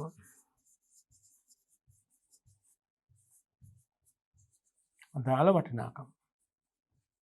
ඔන්න ඔය විදිහට මේ ලෙජර් ගිණුමේ එක් එක් තීරු සම්පූර්ණ කිරීමක් අපි කරනවා. නමුත් අපි භාවිතයේදී අභ්‍යාසවලදී අපි බොහෝ විට යොදාගන්නේ මේ T අක්ෂර ගිණුම්. ඒකේ හර පැත්ත ලියනකොට දිනේ දානවා, පෙරසටහන දානවා, ගිණුමේ නම වටිනාකම ලියනවා. ප්‍රධාන වශයෙන් අපිට වැඩිපුරම යොදන්න සිදු වෙන්නේ මේ කරුණු තුන. දිනයයි අනෙක් ගිණුම නමයි වටිනාකමයි. නමුත් සවිස්තරාත්මකව තව සංගල පිටු අංක කියලා තීරුවකුත් තියෙනවා. පැහැදිලි නේද? හොඳයි. ඊට පස්සේ බලමු ලෙජර් එක කියන්නේ මොකද්ද? මා කිව්වා මීට කලිනුත් ව්‍යාපාරයක ලෙජර් ගිණුම් එකක් දෙකක් නෙමෙයි විශාල සංඛ්‍යාවක් තියෙනවා. මේ ලෙජර් ගිණුම් එකම තැන තියෙන්නේ විසිරලා තියෙන්නේ නැහැ එක එක තැන්වල. මේ ලෙජර් ගිණුම් සියල්ල ඒකරාශී වෙලා තිබෙන ස්ථානයට කියන නම තමයි ලෙජරය. ලෙජර් ගිණුම් සියල්ල ඒකරාශී වෙලා තිබෙන ස්ථානයට කියන නම අපි කියනවා ලෙජර්. එහෙනම් ලෙජර් එකක් තුල මොනවද තියෙන්නේ? ලෙජර් ගිණුම්. මේ ලෙජරයේ තියෙන විවිධ ප්‍රභේද. එකක් අපි හඳුනා ගන්නවා පොදු ලෙජරය, අනික උප ලෙජරයන් හෙවත් අතිරේක ලෙජරයන්. මොකද්ද පොදු ලෙජරය කියලා කියන්නේ? ළමයි පොදු ලෙජරය කියලා කියන්නේ ව්‍යාපාරයක තිබෙන සියලුම ගිණුම්, සියලුම ලෙජර් ගිණුම් එක්තැන් වෙලා තිබෙන ස්ථානය පොදු ලෙජරය කියලා අපි කියනවා. ආයතනික ප්‍රධානතම ලෙජරය. හැම ලෙජර් ගිණුමක්ම නියෝජනය කරන ලෙජරය අපි කියනවා පොදු ලෙජරය. ඒ පොදු ලෙජරයේ තියෙනවා වත්කම් ගිණුම් තියෙනවා, වගකීම් ගිණුම් තියෙනවා, හිමිකම් ගිණුම් තියෙනවා, ආදායම් ගිණුම් තියෙනවා, වියදම් ගිණුම් තියෙනවා. මේ වර්ග පහේම හැම වර්ගයකම ගිණුම් අන්තර්ගත ලෙජරය අපි කියනවා පොදු ලෙජරය කියලා. ඊළඟට තව එකක් තියෙනවා උප ලෙජරයන් නැත්නම් අතිරේක ලෙජරයන් කියලා එකක්. ඒ කියන්නේ මොකද්ද? ළමයි ව්‍යාපාරයක පොදු ලෙජරය පවත්වා ගන්නවාට අමතරව අද බොහෝ ආයතන එක සමාන වර්ගයේ ගිණුම් සඳහා වෙනම උප ලෙජරයන් තියා ගන්නවා. අන්න ඒවට අපි කියනවා උප ලෙජරයන් නැත්නම් අතිරේක ලෙජරයන් කියලා. සමාන වර්ගයේ ගිණුම් කියලා කිව්වේ දැන් බලන්න හුඟක් වෙලාවට උප ලෙජරයන් වශයෙන් තබා ගන්නා ලෙජරයන් දෙකක් තමයි ණයගෙති ලෙජරය සහ නහිමි ලෙජරය. ව්‍යාපාරික ණයගෙතියන් හෙවත් ගනුදෙනුකරුවන් ගොඩක් ඉන්න පුළුවන්. විශාල සංඛ්‍යාවක් ඉන්න පුළුවන්. අපි තුමු ව්‍යාපාරයේ ගනුදෙනුකරුවෝ ඉන්නවා 100 දෙනෙක්. අමල්, නාමල්, කමල් එක නම් වලින් ගනුදෙනුකරුවෝ ඉන්නවා. ණයගෙතියන් 100 දෙනෙක් ඉන්නවා. දැන් මෙතෙන්දී එහෙම ණයගෙතියන් විශාල පිරිසක් ඉන්නවා නම් එක් එක් ගනුදෙනුකරුවා නමින් පුද්ගලික ගිණුමක් වෙනම ලෙජර් එක තියා ගන්නවා. ඒක තමයි අපි කියන ණයගෙති ලෙජරය. නොහොත් විකුණුම් ලෙජරය කියලා කියන එකට. ණයගෙතියන්ගේ පෞද්ගලික ගිණුම අඩංගු ලෙජරය. ණයගෙති ලෙජරය. ඒක උප ලෙජරයක්.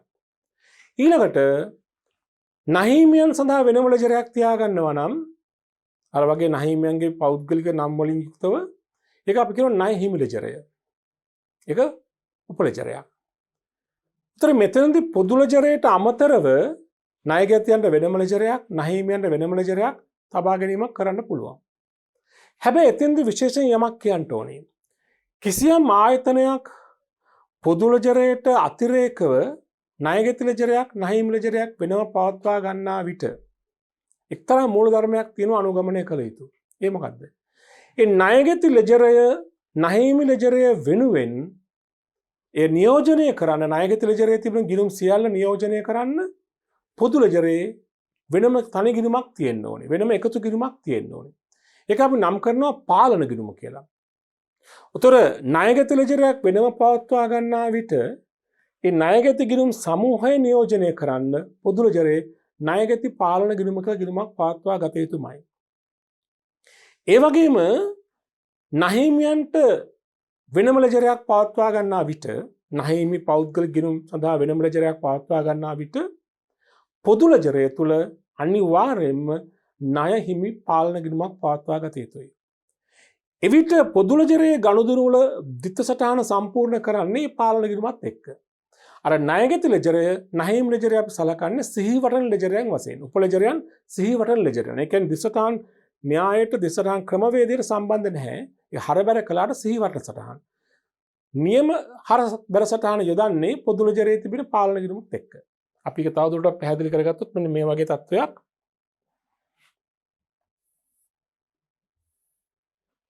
ව්‍යාපාරය මෙන්න මේ විදිහට මෙන්න පොදු ලෙජරේ තියෙනවා.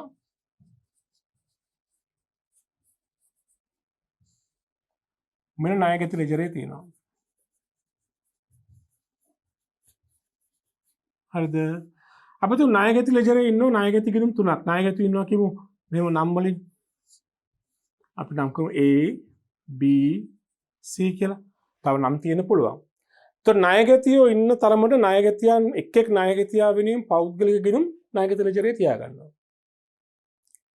පොදු ලෙජරේදී කරන්නේ මේ සියලුම ණයගැතියන් නියෝජනය කරන තනි ගිණුමක් හදනවා. ඒක අපි නම් කරනවා ණයගැති මොකද්ද? මම ඉස්සලා කිව්වේ පාලන ගිණුම කියලා.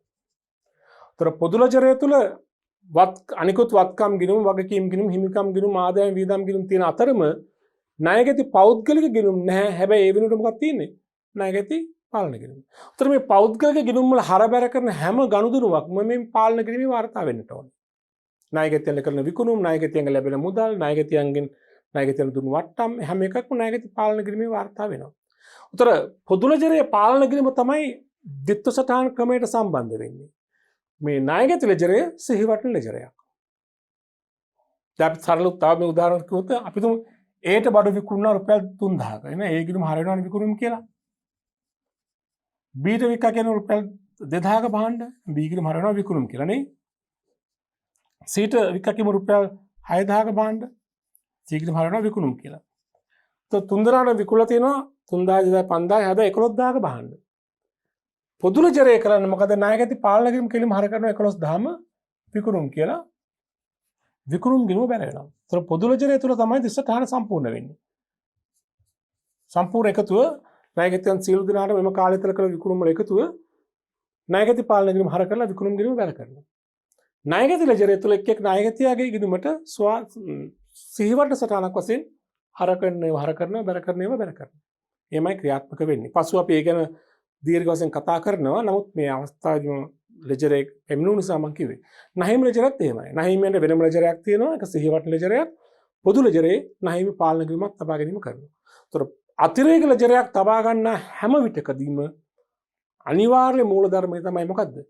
පොදු ලෙජරේ තුල පාලන ගිණුමක් වෙනම පවත්වාගෙන යා යුතුයි. පැහැදිලි නේද?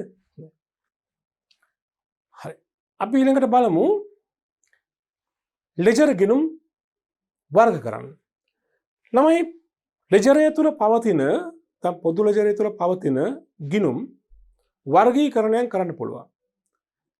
ශ්‍රී ලංකා ගිණුම් කරන ප්‍රමිතිවලට අනුකූලව වර්ගීකරණය කරන විට අපි මේ ලෙජර් ගිණුම් බෙදනවා වර්ග 5කට. වත්කම් ගිණුම්, වගකීම් ගිණුම්, හිමිකම් ගිණුම්, ආදායම් ගිණුම් සහ වියදම් ගිණුම් කියලා.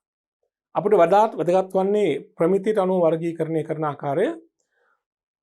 ලෙජරේ තිබෙන සියලුම ලෙජර් ගිණුම් අර ගිණුම් කරන මූලිකාංග පදනම් කරගෙන වර්ග 5කට බෙදනවා. වත්කම්, වගකීම්, හිමිකම්, ආදායම්, වියදම්. අපි දැන් බලමු එකින් එක හඳුනා ගන්න මොකද්ද වත්කම් ගිණුමක් කියන්නේ? මොකද්ද වගකීම් ගිණුමක් කියන්නේ කියන එක පිළිබඳව. වත්කම් ගිණුමක් කියලා කියන්නේ මොකද්ද? වත්කම් ගිණුමක් කියලා කියන්නේ ව්‍යාපාරයක පවතින එක් එක් වත්කම් ගිණුම් වත්කම් වෙනුවෙන් ලෙජරේ තුල තබා ගන්නා ගිණුම්. මම කියවනේ එක් එක් අයිතමයට වෙනම ගිණුමක් තියෙනවනේ කියලා. යනෝ ව්‍යාපාරයක පවත්නා නොඑක් ආකාරයේ වත්කම් වෙනුවෙන් ලෙජරේ පවත්වා ගන්නා ගිණුම් අපි කියනවා වත්කම් ගිණුම් කියලා. උදාහරණ වශයෙන් කිව්වොත් යන්ත්‍ර ගිණුම, ඉඩම් හා ගොඩනැගිලි ගිණුම, මුදල් ගිණුම, ණයගැති ගිණුම්, ණයගැති පාලන ගිණුම ඒ ඔක්කොම අපි සලකන්නේ වත්කම් ගිණුම කියලා. වත්කම් ගිණුමක ගනුදෙනු සටහන් කිරීමේ රීතිය අපි දැනටමත් දන්නවා. මොකද්ද? වැඩිවීමක් හැම වෙලාවෙම දාන්නේ මොන පැත්තේද? හර පැත්තේ. අඩුවීමක් දාන්නේ බැර පැත්තේ. වත්කම් වැඩිවීම හර, අඩුවීම බැර. අපි දැනටමත් එක දන්නවා. ඒ තමයි වත්කම් ගිණුමක රීතිය. දැන් ගිණුම් කාලච්ඡේදයේ අවසානයේදී හැම ගිණුමක්ම තුලනය කරනවා. අපි ගිණුම් තුලනය කරන ආකාරය තව පොඩ්ඩක් හඳුනගමු. මේ ගිණුම් තුලනය කළාම ගිණුමේ අවසාන ශේෂයක් එනවා. ඕනෑම ගිණුමක ශේෂය එන්නේ ඒ ගිණුමේ වැඩිවීම ලියන පැත්තේ. ගිණුමේ අවසාන ප්‍රතිඵලයේ අවසාන ශේෂය එන්නේ ගිණුමේ වැඩිවීම වැඩි පැත්තට තමයි ශේෂය ගමන් කරන්නේ. ඒතර වත්කම් ගිණුමක හැම වෙලාවෙම වැඩිවීම ලියන්නේ හර පැත්තේ. ඒ නිසා වත්කම් ගිණුම තුලනය කළාම ඒ සාමාන්‍ය ශේෂයෙන් මොන පැත්තද? හර පැත්ත. නිසා මතක තියාගන්න වත්කම් ගිණුමක හැම වෙලාවෙම තියෙන මොන ශේෂයන්ද? හර ශේෂයන්. සාමාන්‍ය ශේෂය අපි හර කියලා ගන්න. හේතුව වත්කමක වැඩිවීම ලියන්නේ හර පැත්ත නිසා. ඔය තමයි වත්කම් ගිණුම්. අපි ඊළඟට බලමු අනෙක් ගිණුම් වර්ගය වගකීම් ගිණුම්. වගකීම් ගිණුමක් කියන්නේ මේකයි ව්‍යාපාරයක සිදුවන ගනුදෙනු තුලින් වගකීම් තුල ඇතිවන වෙනස් වීම වාර්තා කිරීම සඳහා ලෙජරේ තබා ගන්නා ගිණුම් අපි කියනවා වගකීම් ගිණුම් කියලා. නැතිනම් ව්‍යාපාරයක පවත්නා විවිධ අන්දමේ වගකීම් වෙනුවෙන් ලෙජරේ තුල තබා ගන්නා ගිණුම් අපි කියනවා වගකීම් ගිණුම්. උදාහරණ වශයෙන් අපි කිව්වොත් නහීමි ගිණුම්, නහීමි පාලන ගිණුම. ඉතින් ගියාම බැංකු ණය ගිණුම, උපචිත වියදම් ගිණුම, ගෙවිය යුතු ආදායම් බදු ගිණුම. අපි සලකන්නේ වගකීම් ගිණුම් වශයෙන්. ඒතර වගකීම් ගිණුමක ගනුදෙනු සටහන් කිරීමේ රීතිය මොකද්ද? අපි දැනටමත් දන්නවා වගකීමක වැඩිවීමක් අපි වාර්තා කරන්නේ බැර පැත්තේ. වගකීම් වැඩිවීම වාර්තා කරන්නේ බැර පැත්තේ. වගකීම් අඩුවීමක් වාර්තා කරන්නේ හර පැත්තේ. එහෙමනම් වගකීම් ගිණුමක සාමාන්‍ය ශේෂය මොන පැත්තේද? ඕනෑම ගිණුමක සාමාන්‍ය ශේෂය මොන පැත්තේද? එහි වටිනාකම වැඩිවීම ලියන පැත්තේ. ඒතර වගකීම් ගිණුමක වැඩිවීම ලියන්නේ බැර පැත්තේ. එහෙනම් සාමාන්‍ය ශේෂය බැර. තමයි තේරුම් ගන්නට ඕනේ. වගකීම් ගිණුමක සාමාන්‍ය ශේෂයනේ බැර පැත්තේ. වත්කම් ගිණුමක සාමාන්‍ය ශේෂය හර. ඒකේ රීතිය තමයි නැත්නම් ක්‍රමවේදය තමයි වැඩිවීම ලියන පැත්තේ තමයි ශේෂය ඉන්නේ. හරි. බලන්න ඊළඟ ගිණුම් වර්ගය හිමිකම් ගිණුම්. හිමිකම් ගිණුම් කියලා අදහස් කරන්නේ හිමිකම නියෝජනය කරන්නේ කවුද? අයිතිකරුවන්. તો ව්‍යාපාරික අයිතිකරුවන් වෙනුවෙන් ලෙජරය තුල තබා ගන්නා ගිණුම්. අයිතිකරුවන් හා ව්‍යාපාරය සමග කරන ගනුදෙනු. අයිතිකරු හා ව්‍යාපාරය මේකුත් ගනුදෙනු කරනවානේ. તો අයිතිකරුවන් වෙනුවෙන් ලෙජරේ තබා ගන්නා ගිණුම් අපි කියනවා හිමිකම් ගිණුම් කියලා. උදාහරණ වශයෙන් ප්‍රාග්ධන ගිණුම. ප්‍රාග්ධන සටහන් කරන්න තියෙන ගිණුම. ඒ වගේම ගැනලි කළාම වෙනම ගිණුමක වාර්තා කරන ගැනලි ගිණුම. ඒ වගේම සමාගමක නම් සංචිත ගිණුම්. හවුල් ව්‍යාපාරයක නම් ජංගම ගිණුම්. අපිට එක එක ව්‍යාපාර ස්වභාවය අනුව හිමිකම් ගිණුම් දකින්න පුළුවන්. හිමිකම් ගිණුමක ගනුදෙනු සටහන් කිරීමේ සාමාන්‍ය සටහන කොහොමද වෙන්නේ? හිමිකම් ගිණුමක අපි ගනුදෙනු ලියන්නේ මොන පැත්තද? වැඩිවීම ලියන්නේ වැඩිවීම ලියන්නේ බැර පැත්තේ. අඩුවීම ලියන්නේ හර පැත්තේ. ඒ නිසා සාමාන්‍යයෙන් හිමිකම් ගිණුමක ශේෂයනේ මොන පැත්තද? වැඩිවීම ලියන පැත්තේ මොන පැත්තද? බැර. හැබැයි දැන් ගැනලි ගිණුම කියන්නේ හිමිකම් ගිණුමක්. හැබැයි ගැනලි ගිණුමේ වාර්තා කරන හිමිකමේ අඩුවීම ඍණ හිමිකම. ඒ නිසා ගැනලි ගිණුම හිමිකම් ගිණුමක් වුණාට ඒක ඍණ හිමිකමක් නේ තියෙන හිමිකමේ අඩුවීමක් නේ. ඒතර ගැනලි වැඩිවීම වාර්තා කරන්නේ හර පැත්තේ. ඒතර ගැනලි ගිණුම වැඩිවීම ලියන්නේ හර පැත්තේ. ඒ වැඩිවීම කියන්නේ හිමිකම අඩුවීමනේ. ඒතර හිමිකම අඩුවීම හර. ඒතර ගැනලි වලින් කිව්වොත් නම් ගැනලි වැඩිවීම හර. ඒතර ගැනලි ගිණුමේ සාමාන්‍ය ශේෂයනේ හර. ඒකට හේතුව හිමිකම අඩුවීම. නමුත් සාමාන්‍යයෙන් හිමිකම් ගිණුම් වල ශේෂයන්නේ බැර පැත්තේ. දැන් ප්‍රාර්ථනා ගිණුමේ ශේෂය බැර, සංචිත ගිණුම් වල ශේෂය බැර. පැහැදිලිද? හොඳයි. ඊළඟ ගිණුම් වර්ගය තමයි අපි කියනවා ආදායම් ගිණුම්. මොනවද මේ ආදායම් ගිණුම් කියන්නේ? ව්‍යාපාරයක ජනිත වන විවිධාකාරයේ ආදායම් වාර්තා කිරීම සඳහා ලෙජරය තුල පවත්වා ගන්නා ගිණුම් අපි කියනවා ආදායම් ගිණුම්. නැතිනම් ව්‍යාපාරයක ආදායම් ගනුදෙනු නිසා ඇතිවන වෙනස් වීම වාර්තා කිරීම සඳහා ලෙජරය තබා ගන්නා ගිණුම් අපි කියනවා ආදායම් ගිණුම්. ඒ උදාහරණයක් වශයෙන් විකුණුම් ගිණුම, සේවා ආදායම් ගිණුම, ලද වට්ටම් ගිණුම, ආයෝජන ආදායම් ගිණුම, ලැබූ පොලි ගිණුම, ලැබූ කොමිස් ගිණුම. ඔය විදිහට නොයෙකුත් ආකාරයේ ආදායම් ජනිත වෙන්න පුළුවන්. ඒ ආදායම් වෙන වෙනම වාර්තා කළ යුතුයි. ඒ වෙනුවෙන් ලෙජරේ තබා ගන්නා ගිණුම් තමයි අපි කියන්නේ ආදායම් ගිණුම්. ආදායම් ගිණුමක ගනුදෙනු වාර්තා කිරීම සඳහා අපි භාවිතා කරන රීතිය මොකද්ද? ආදායම් රීතිය මොකද්ද? වැඩිවීම බැර, අඩුවීම හර. ආදායමක් වැඩි වෙනකොට හැම වෙලාවෙම අදාළ ආදායම් ගිණුමේ බැර පැත්තේ ලියන්න ඕනේ. ආදායමක් අඩුවීම නම් හර පැත්තේ ලියන්නට ඕනේ. ඒ අනුව ආදායම් ගිණුමක සාමාන්‍ය ශේෂයෙන් මොන පැත්ත දෙන්නේ? බැර පැත්තේ. ඇයි? ආදායමක වැඩිවීමක් අපි වාර්තා කරන්නේ බැර පැත්තේ. වැඩිවීම ලියන පැත්තේ හැම වෙලාවෙම ශේෂය ඉන්නේ. ඒ නිසා අපි කියනවා ආදායම් ගිණුමක සාමාන්‍ය ශේෂය ඉන්නේ බැර ශේෂයක් වශයෙන් කියලා. උතර මෙතනදී තව දෙයක් කියන්න ඕනේ අර හිමිකම් ගිණුම කිව්වා වගේ ආදායම් ගිණුම් වල ගනුදෙනු වාර්තා කරනකොට සමහරක් ආදායම් අඩුවීම ඍජුවම අදාළ ආදායම් ගිණුමට ඇතුළත් නොකර වෙනම ගිණුමක තබා ගන්නවා. දැන් උදාහරණයක් වශයෙන් ආපසු එවුම්. ණයගැතියන්ට විකුණූ භාණ්ඩ සමහරක් අවස්ථාවලදී ණයගැතියන් අපට හරවා එවනවා. යම් යම් හේතුන් නිසා. ඒවා අපි ආපසු එවුම් වශයෙන් හඳුනාගෙන වාර්තා කරනවා. උතර ණයගැතියට භාණ්ඩ වික්කාම අපි ණයගැති ගිණුම හර කරලා ණයගැති පාලන ගිණුම හර කරලා විකුණුම් ගිණුම බැර කරනවානේ. ඒ ආදායම බැර කරනවා විකුණුම් ගිණුමට. ණයගැතිය භාණ්ඩ ආපසු එව්වහම විකුණුම් කියන ආදායම අඩු වෙනවා. ණයගැති කියන වත්කමත් අඩු වෙනවා විකුණුම් කියන ආදායම අඩු වෙනවා. ණයගැති වත්කම අඩුවීම ණයගැති ගිණුම බැර කළත් අපි ආපසු එවීම ආපසු එව් වටිනාකම අපි ඍජුවම විකුණුම් ගිණුම හර කරන්නේ නැහැ. ඒ වෙනුවට ආපසු එවුම් කියලා ගිණුමක් හදලා ආපසු එවුම් ගිණුමට තමයි හර කරන්නේ. කාලච්ඡේදයේ අවසානයේදී ආපසු එවුම් ගිණුමේ ශේෂය අපි ආදායම් ප්‍රකාශනය හදනකොට අර විකුණුම් වලින් අඩු කරලා පෙන්නනවා. ඒතර ආපසු එවුම් ගිණුම කියන ආදායම් ගිණුමක් තමයි. නමුත් ඒකේ තියෙන ආදායම අඩුවීම. විකුණුම් කියන ආදායම අඩුවීම. ඒතර සාමාන්‍යයෙන් විකුණුම් ගිණුමක තියෙන බැර ශේෂයක් නමුත් ආපසු එවුම් ගිණුමේ තියෙන හර ශේෂයක්. නමුත් ආපසු එවුම් ගිණුම කියන්නේ විකුණුම් කියන ආදායමේ අඩුවීම වාර්තා කරන ගිණුම. පැහැදිලි නේද? හරි. ඊළඟට අපි යමු වියදම් ගිණුම් හඳුනා ගන්න. වියදම් ගිණුම් කියලා කියන්නේ මොනවද?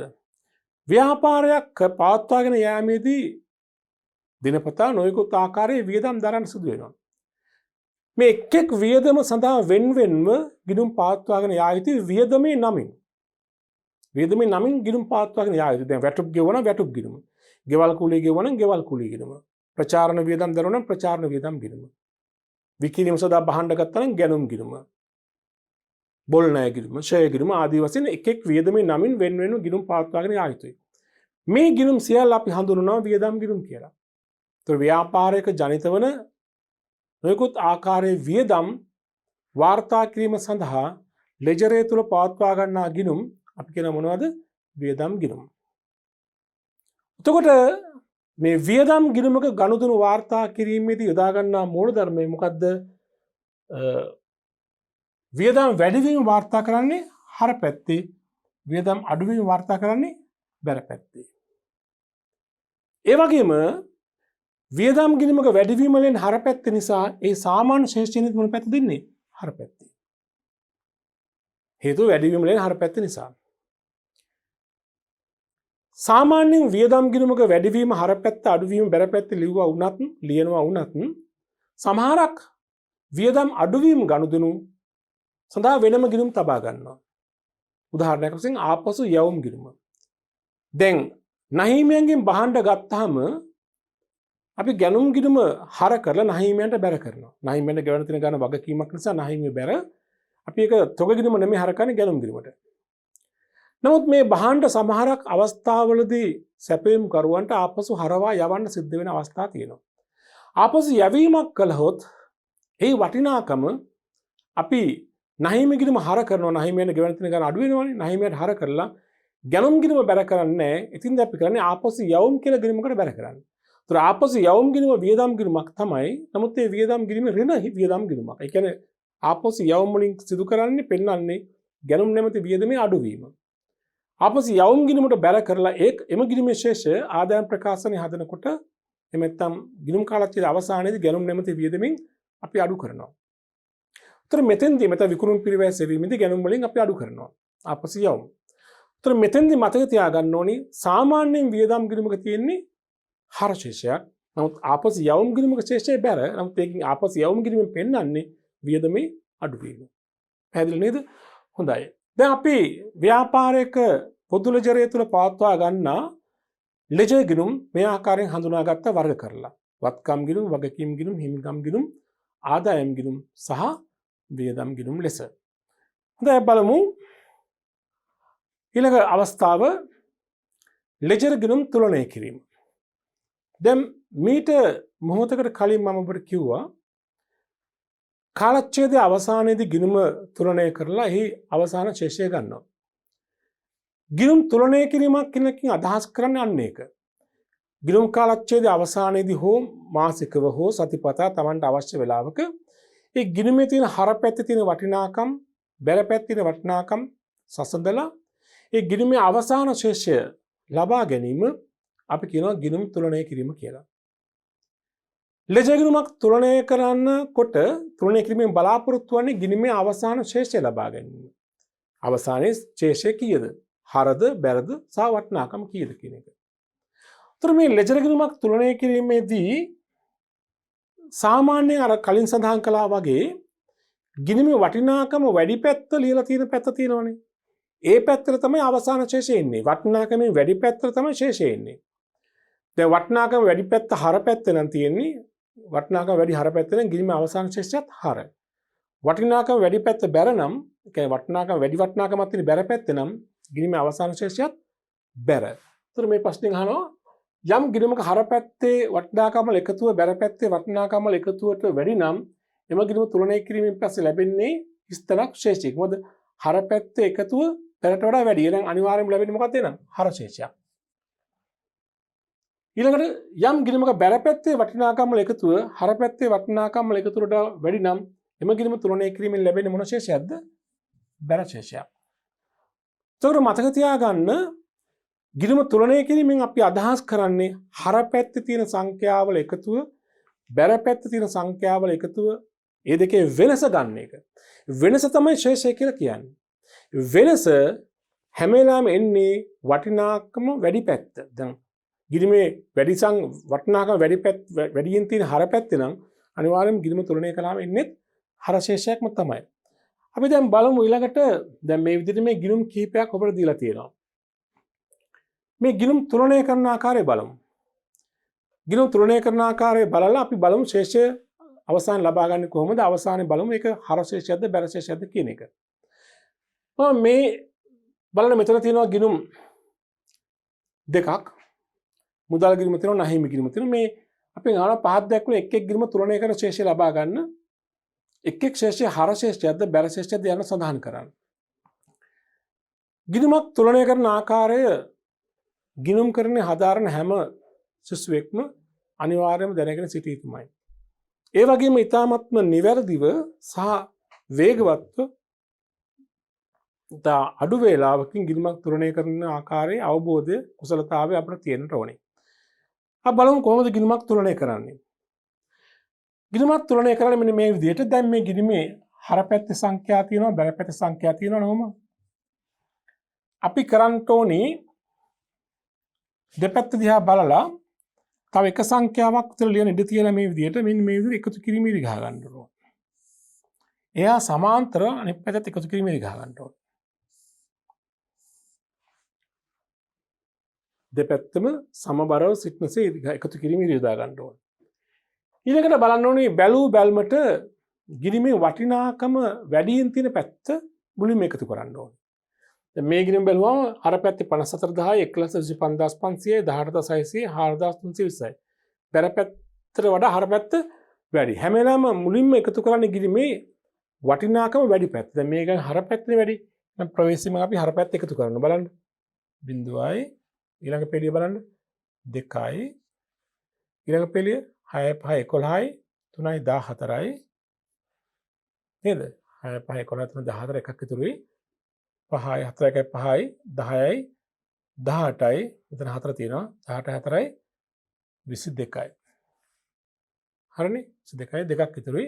5යි 2යි 7යි 7යි 2යි 9යි 1යි 10යි එකක් ඉතුරු 1යි 1යි 2යි. මේ ගිණුම හර පැත්ත එකතුව 2,24,420යි. හරිද?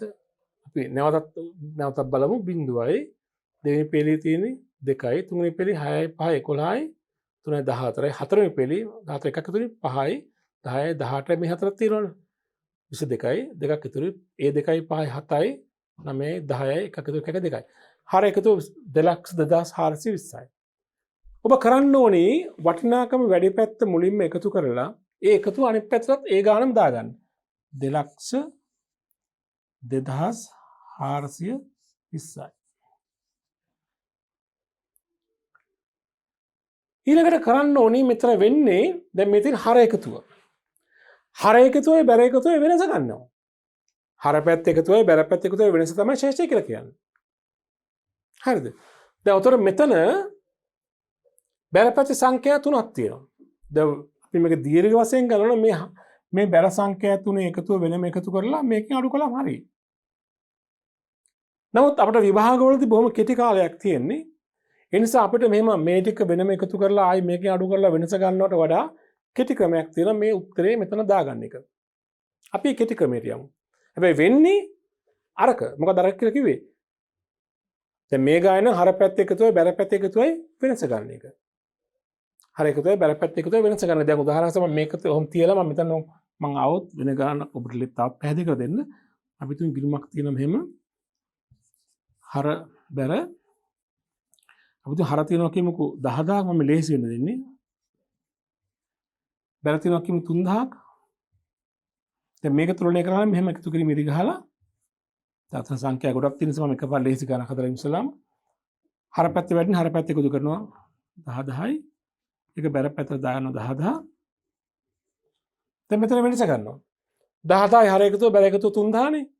එහෙනම් 10000යි 3000 අතර වෙනස කීයද? 7000යි. එහෙනම් අපි මේ 7000ම ලියනවා. ඒක අපි කියන ශේෂය කියලා. ශේෂය ගිරිමේ වෙනස ආපු පැත්තෙන් පහළට ගෙනාවා කියලා ලියනවා. අනිත් පැත්තෙන් ඉදිරියට ගේන්න ඕනේ. ඒ නිසා අපි මෙතන ලියන ශේෂය පහළට ගෙනාවා. පාගේ කියලා කෙටියෙන් දාගන්නවා. අනිත් පැත්තේ කියන හර පැත්තේ මේ එකතු යටින් ඒ ගාන දාගන්නවා 7000. අපි ලියන ශේෂය ඊගේ ඉදිරියට ගෙනාවා කියලා. ඊගේ කියන්නේ ඉදිරියට ගෙනාවා. මම මේ සරල උදාහරණයක් මුලින්ම ගත්තේ. ඒතර මේ ගිනිම අපි කියනවා අවසාන තියෙන රුපියල් 7000ක හර ශේෂය. මම කියන්නේ වටිනාකම වැඩි පැත්ත මොකද? ඒ පැත්ත තමයි ශේෂය එන්නේ. ඒතර ශේෂය කියලා මොකක්ද ආවේ 7000. 7000 කියන්නේ මොකද? හර සංඛ්‍යා හා බැල සංඛ්‍යා අතර වෙනස. හර එකතුව 10000යි බැල එකතුව 3000යි වෙනස කීයද? 7000.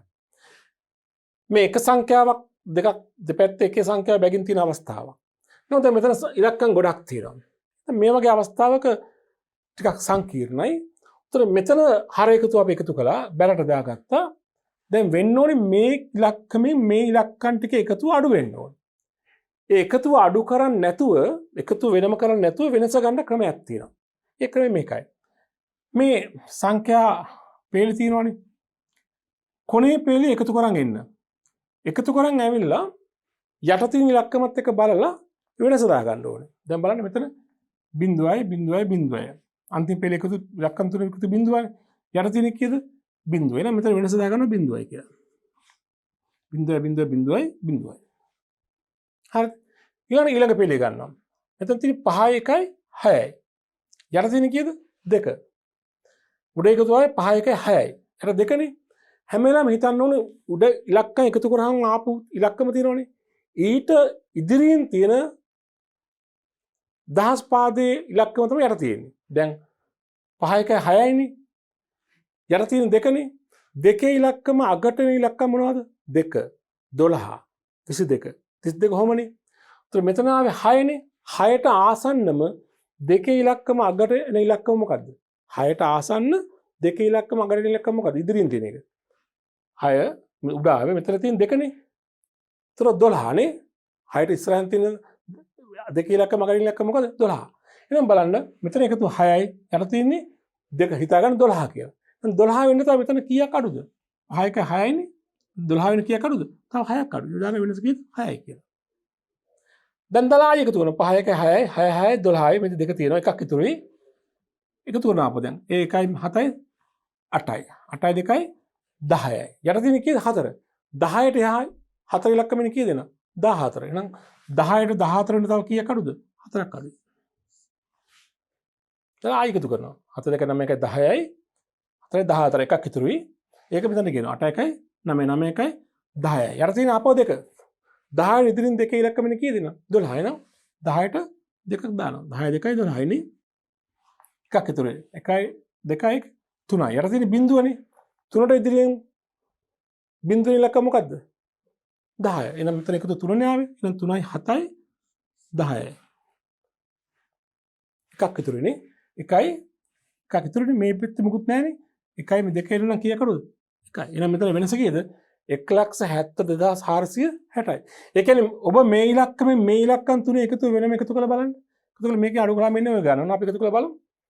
දැන් බලන්න මෙතන මේක වෙන මේක දැන් මේක තමයි ආපුත්‍ර මේක අපි ලියමු ඉස්සරහම ශේෂය මොකක් කියලා අපි ලියන්නේ පහළට ගෙනාවනේ ශේෂය පහළට ගෙනාවා මේ පැත්තේ ලියන මෙහෙම ශේෂය ඉදිරියට ගෙනාවා 1,72,460යි දැන් ඔබට උත්තරේ හරිද කියලා බලන්න පුළුවන් මේ ඉලක්කම් තුන එකතුව වෙනම එකතු කරලා මේකෙන් අඩු කළාම මේ ගාන එනවා හරි දැන් බලන්න මේ ඉලක්කම් තුන වෙනම එකතු කළා නම් කීයද කියලා එන්නේ 0.5 6යි මෙතන 7.2යි 9යි මෙතන 8.1යි 9යි මෙතන 2යි මේ බැරපැති සංඛ්‍යා තුන වෙනම එකතු කරලා නම් උත්තරේ කී දෙන්නේ 29960යි මේ 2,2420 හර එකතු ඒක අපි උඩින් ලියලා ඒක අඩු කරමු බලන්න 2,2420 දැන් ඔයාලා ගාන හරන මේක අඩු කළාම උත්තරේ මේක එන්න ඕනේ බලමු 0.12 6ක් ගියාම 6යි මෙතන 3 තියෙන 13න් 9ක් ගියාම කීයද 4යි නේද? ඒතර මෙතන 11න් තියෙන දෙක එකක් ගත්තා නෙමෙයිද? 11 9ක් ගියාම 2යි 9 2ක් ගියාම 7යි 1යි 1,72,460යි. හරි නේද? හරි. එහෙනම් අපි මෙහෙම වෙනම එකතු කරලා ගලනට වඩා මේ විදිහට ලේසියෙන් ගන්න ක්‍රමයක් මම කියලා දුන්නා. ඒ ක්‍රමයට හැම වෙලාවෙම ගිණුම් තුනය කරලා ශේෂය ගන්න. ඒතර සාමාන්‍යයෙන් ශේෂය 15ට ගෙනාම අපි ලියන දිනේ දානකොට මාසේ අවසාන දිනේ ශේෂය ඉදිරියට ගෙනකොට දාන දිනේ දානකොට ඊළඟ මාසේ ආරම්භක දිනේ. අපි දැන් ජනවාරි මාසේ අවසානයේ නම් ගිණුම් තුනය කරලා ශේෂය 15ට ගේන්නේ ජනවාරි 31ක ශේෂය ඉහළට ගේන්නේ ඊළඟ මාසේ පළවෙනි ජනවාරි පෙබරවාරි පළවෙනිද. right? හරි. අපි ඒ ක්‍රමයට මේ ගිණුමත් තුනය කරමු. නැහැ මේ ගිණුම ඉස්සරහම එකතු කිරීමේදී ගහගන්න මේ විදිහට. දැන් බලන්න බැලුව බැලමට හර පැත්තද වැඩි බැල පැත්තද? බැල පැත්ත වැඩි. එහෙනම් මුලින්ම බැල පැත්ත එකතු කරනවා. 0.5යි 4 2 6යි 8 2 10 1,6500 එකතු කිරීම හරියට කරන්න ඕනේ. වැරදුනොත් ඔක්කොම වදිනවා. නැවත බලන්න පරීක්ෂා කළා 0.5යි 4 2 6යි 8 2 10යි 1,6500 මේ පැත්තට දාගන්න. දැන් අර වෙනස ගන්න මම කියලා දුන්න කෙටි ක්‍රමයට කොහොමද ගන්නෙ? බලන්න මේ පැත්ත එකතු කරගෙන බිංදුව යටත් බිංදුවන වෙනස දාන්න 0.5යි ඊළඟ පෙළිය 2යි යට තියෙන බිංදුවනේ එහෙනම් දෙකට ඉස්සරහින් 10 පාදේ මොකද එන්නේ දෙකට ඉස්සරහින් බිංදුවේ ඉලක්කම මොකද 10 එහෙනම් දෙකට 10 වෙන තව කීයක් අඩුද 8ක් අඩු එහෙනම් දාන වෙනස 8යි දාලා ආයෙ එකතු කරනවා 8 2යි 10යි එකක් ඉතුරුයි 2 1යි 3යි 8 3 11යි 11 3 14යි යට තියෙන 5නේ ඒ කියන්නේ 15 14ට එකක් 14 විදිහින් තියෙන 5 ඉලක්කම මොකද්ද 15 එහෙනම් 15 වෙන නම් එකක් අඩුයිනේ 1යි 8යි 2යි 10යි 13යි දැන් මෙතන ඉස්සර එකතු 8 2 10 එකක් ඉතුරුනේ 3යි 11යි 14යි 1යි 15 එකක් ඉතුරුයි 1 1යි 2යි 7යි 9යි 9 4යි 13යි යට තියෙන 6නේ කියන්නේ 16 13යි 3යි 16 එකක් ඉතුරුයි 5 1 6යි යට තියෙන බිංදුවනේ ඒ කියන්නේ මොකද්ද යට තියෙන බිංදුව කියන්නේ 10 නේද එහෙනම් 10 වෙනි තව කීයක් අඩුද 4යි ඊළඟ පිළි නෑ 6 4යි 10යි උත්තරේ ඉවරයිනේ එහෙනම් ශේෂය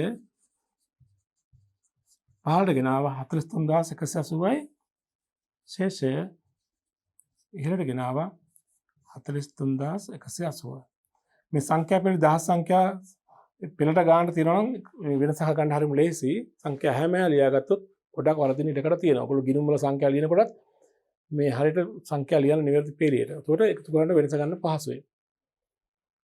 අපි බලමු තවත් උදාහරණ දෙකක් අරන් බලමු. ආයෝජන ගිණුම. මේක තියෙන එක පැත්තක සංඛ්‍යාවක් විතරයි. මේක හරියම සරලයි තුලනය කරන්න. ඒතකොට මෙහෙම එකතු කිරීමේදී ගැහුවා. තනි ලකමක් තියෙන්නේ. එකතු ගත්තා 50000යි. 50000 මේ පැත්තට දැම්මා. වෙනසත් කීයද 50000යි. ඒතකොට වෙනසත් ඒ ගානමයි දාගන්නේ. වෙනවා ශේෂය 15ට ගෙනාවා. ශේෂය ඉහළට ගෙනාවා 50000යි. ඒක හරි. ඒතකොට මේකේ තියෙන ආයෝජන කිරීම හර ශේෂයක්. වත්කම් කිරීමක්නේ. මේකේ සංඛ්‍යා දෙකක් තියෙනවා. ඉස්සරහම එකතු කිරීමේදී හැවුවා. වැඩි පැත්ත එකතු කළා. වැඩි පැත්ත බැල පැත්තෙන් එකතු කළා. ඒතකොට ලක්ෂයක් තියෙනවා. හර පැත්ත දැම්මා. වෙනස ගන්න. ඉතින් මේක නම් වෙනස ගන්න පුළුවන් පහසුවෙන්ම ලක්ෂෙන් 10000ක් ගියම 90000යි නේ. එතන මම කියලා දුන්න ක්‍රමයට ගන්න පුළුවන්. ඒතකොට ශේෂය 15ට ගෙනාවා. ශේෂය ඉහළට ගෙනාවා 9010.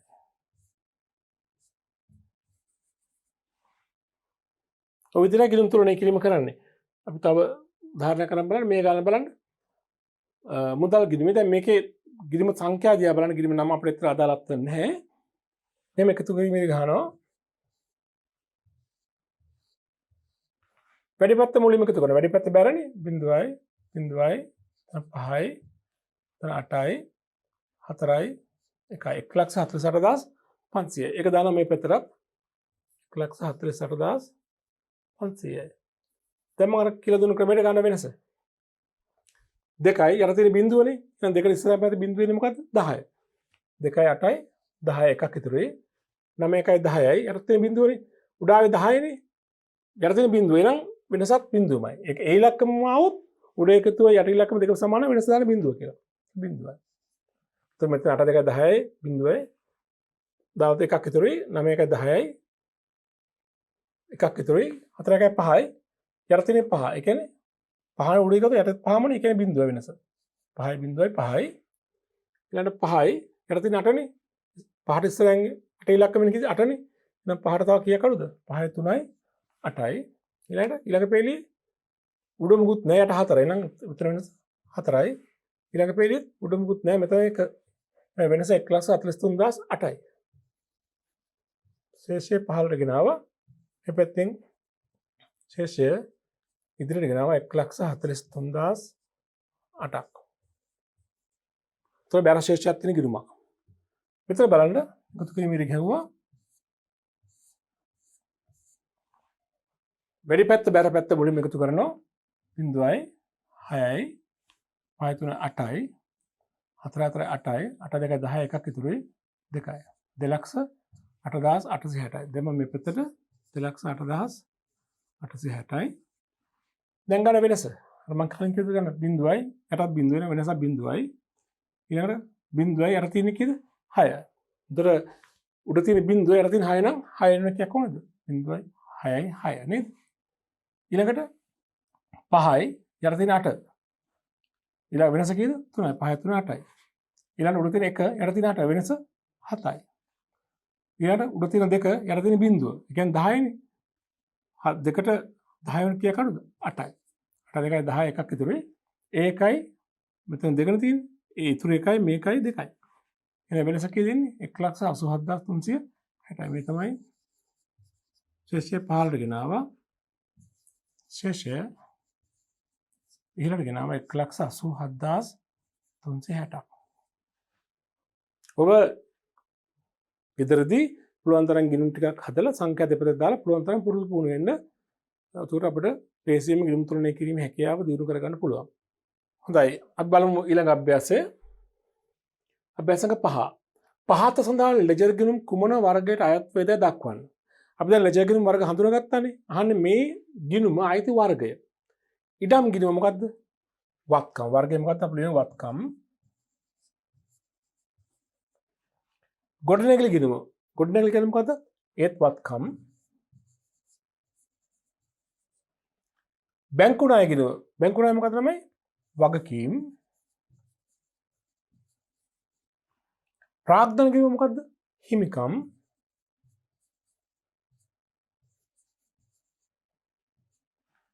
විකුණුම් ගිණුම මොකද්ද? ආදායම් ගිණුමක්. ගැනුම් ගිණුම අපි සලකන්නේ වියදම් ගිණුමක් වශයෙන් ගැනුම් ගිණුම. අවසන්තක ගිණුම එක වත්කම් නේද? අපි මේ තව කොටසක් තියෙනවා මේකේ බලන්න ඊළඟට. අවසන්තක ගිණුම වත්කම් කියලා අපි කිව්වම මේක නැවත දෙනව කමක් නැහැ. වත්කම්. වෙළඳ ලැබිය යුතු දෑ. වෙළඳාමෙන් ලැබිය යුතු දෑ. අපි කරන වෙළඳාමෙන් ලැබෙන තියෙන දෙයක්. ණය ගැති වගේ තමයි. මොකක්ද ඒ ණයක? අපි ලැබෙන තියෙන දෙයක් නේ වත්කම්. වෙළඳ ගෙවිය යුතු දෑ කියන්නේ වෙළඳාම වෙනුවෙන් කළ ගනුදෙනුවෙන් අපි ගෙවන්න තියෙන දෑ. මොකක්ද ඒක? වගකීමක්. උපචිත වියදම් ගිණුම හිඟ වියදම් මොකද්ද? වගකීම්. විදුලිය ගිණුම විදුලිය කියන්නේ වියදමක් නේ වියදම් ගිණුමක්. වේතන ගිණුම ඒකත් වියදම් ගිණුමක්. ආයෝජන ආදායම් ගිණුම මොකද්ද? ආදායම් ගිණුමක්. ලද වට්ටම් ගිණුම මොකද ළමයි? ඒකත් ආදායම් ගිණුමක් නේද? හොඳයි. මේ අභ්‍යාස සංඛ්‍යා 5 බලමු ඊළඟ අභ්‍යාසය. අභ්‍යාස සංඛ්‍යා 6. පහත සඳහන් ලෙජර් ගිණුම් වල අඩුවීම වැඩිවීම සටහන් කළ යුතු මූලධර්මයේ දක්වා එම ගිණුමේ සාමාන්‍යයෙන් දෙකේ ශේෂයේ හරද බැරද යන දක්වන්න. අපි දැන් මේ පහුගිය සාකච්ඡාවෙන් කරපු දේ බලන්න. වත්කම් ගිණුමක අඩුවීම ලියන්නේ මොන පැත්තේ? අඩුවීම වැඩිවීම අඩුවීම. අඩුවීම ලියන්නේ බැර පැත්තේ. වැඩිවීම ලියන්නේ හර පැත්තේ. ඒතර සාමාන්‍ය ශේෂය අංකවල සාමාන්‍ය ශේෂය හැම වෙලාවෙම එන්නේ මොන පැත්තේද? වැඩිවීම ලියන පැත්තේ. ඒතර වත්කම් ගිණුමක වැඩිවීම ලියන්නේ හරනේ. සාමාන්‍ය ශේෂය හර. වගකීම් ගිණුමක අඩුවීම ලියන්නේ මොන පැත්තේද? වගකීමක් අඩුවීම හැම වෙලාවෙම ලියන්නේ හර පැත්තේ. වැඩිවීම ලියන්නේ බැර පැත්තේ. ඒතර සාමාන්‍ය ශේෂය එන්නේ බැර පැත්තේ. මොකද වැඩිවීම ලියන පැත්තේ ශේෂය එන්නේ බැර. හිමිකම් ගිණුමක අඩුවීම ලියන්නේ හර පැත්තේ. වැඩිවීම ලියන්නේ බැර පැත්තේ. එමනම් සාමාන්‍ය ශේෂය මොන පැත්තේද? බැර පැත්තේ. ආදායම් ගිණුමක අඩුවීම ලියන්නේ හර පැත්තේ.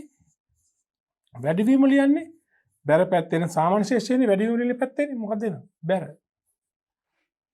වියදම් ගිණුම් වල අඩුවීම ලියන්නේ බැර පැත්තේ. වැඩිවීම ලියන්නේ හර පැත්තේ. එන සාමාන්‍ය ශේෂය එන්නේ හර. හොඳයි. අපි ඊළඟ පාඩම තුලින් මේ දෙවන පරිච්ඡේදය සාකච්ඡා කරමු.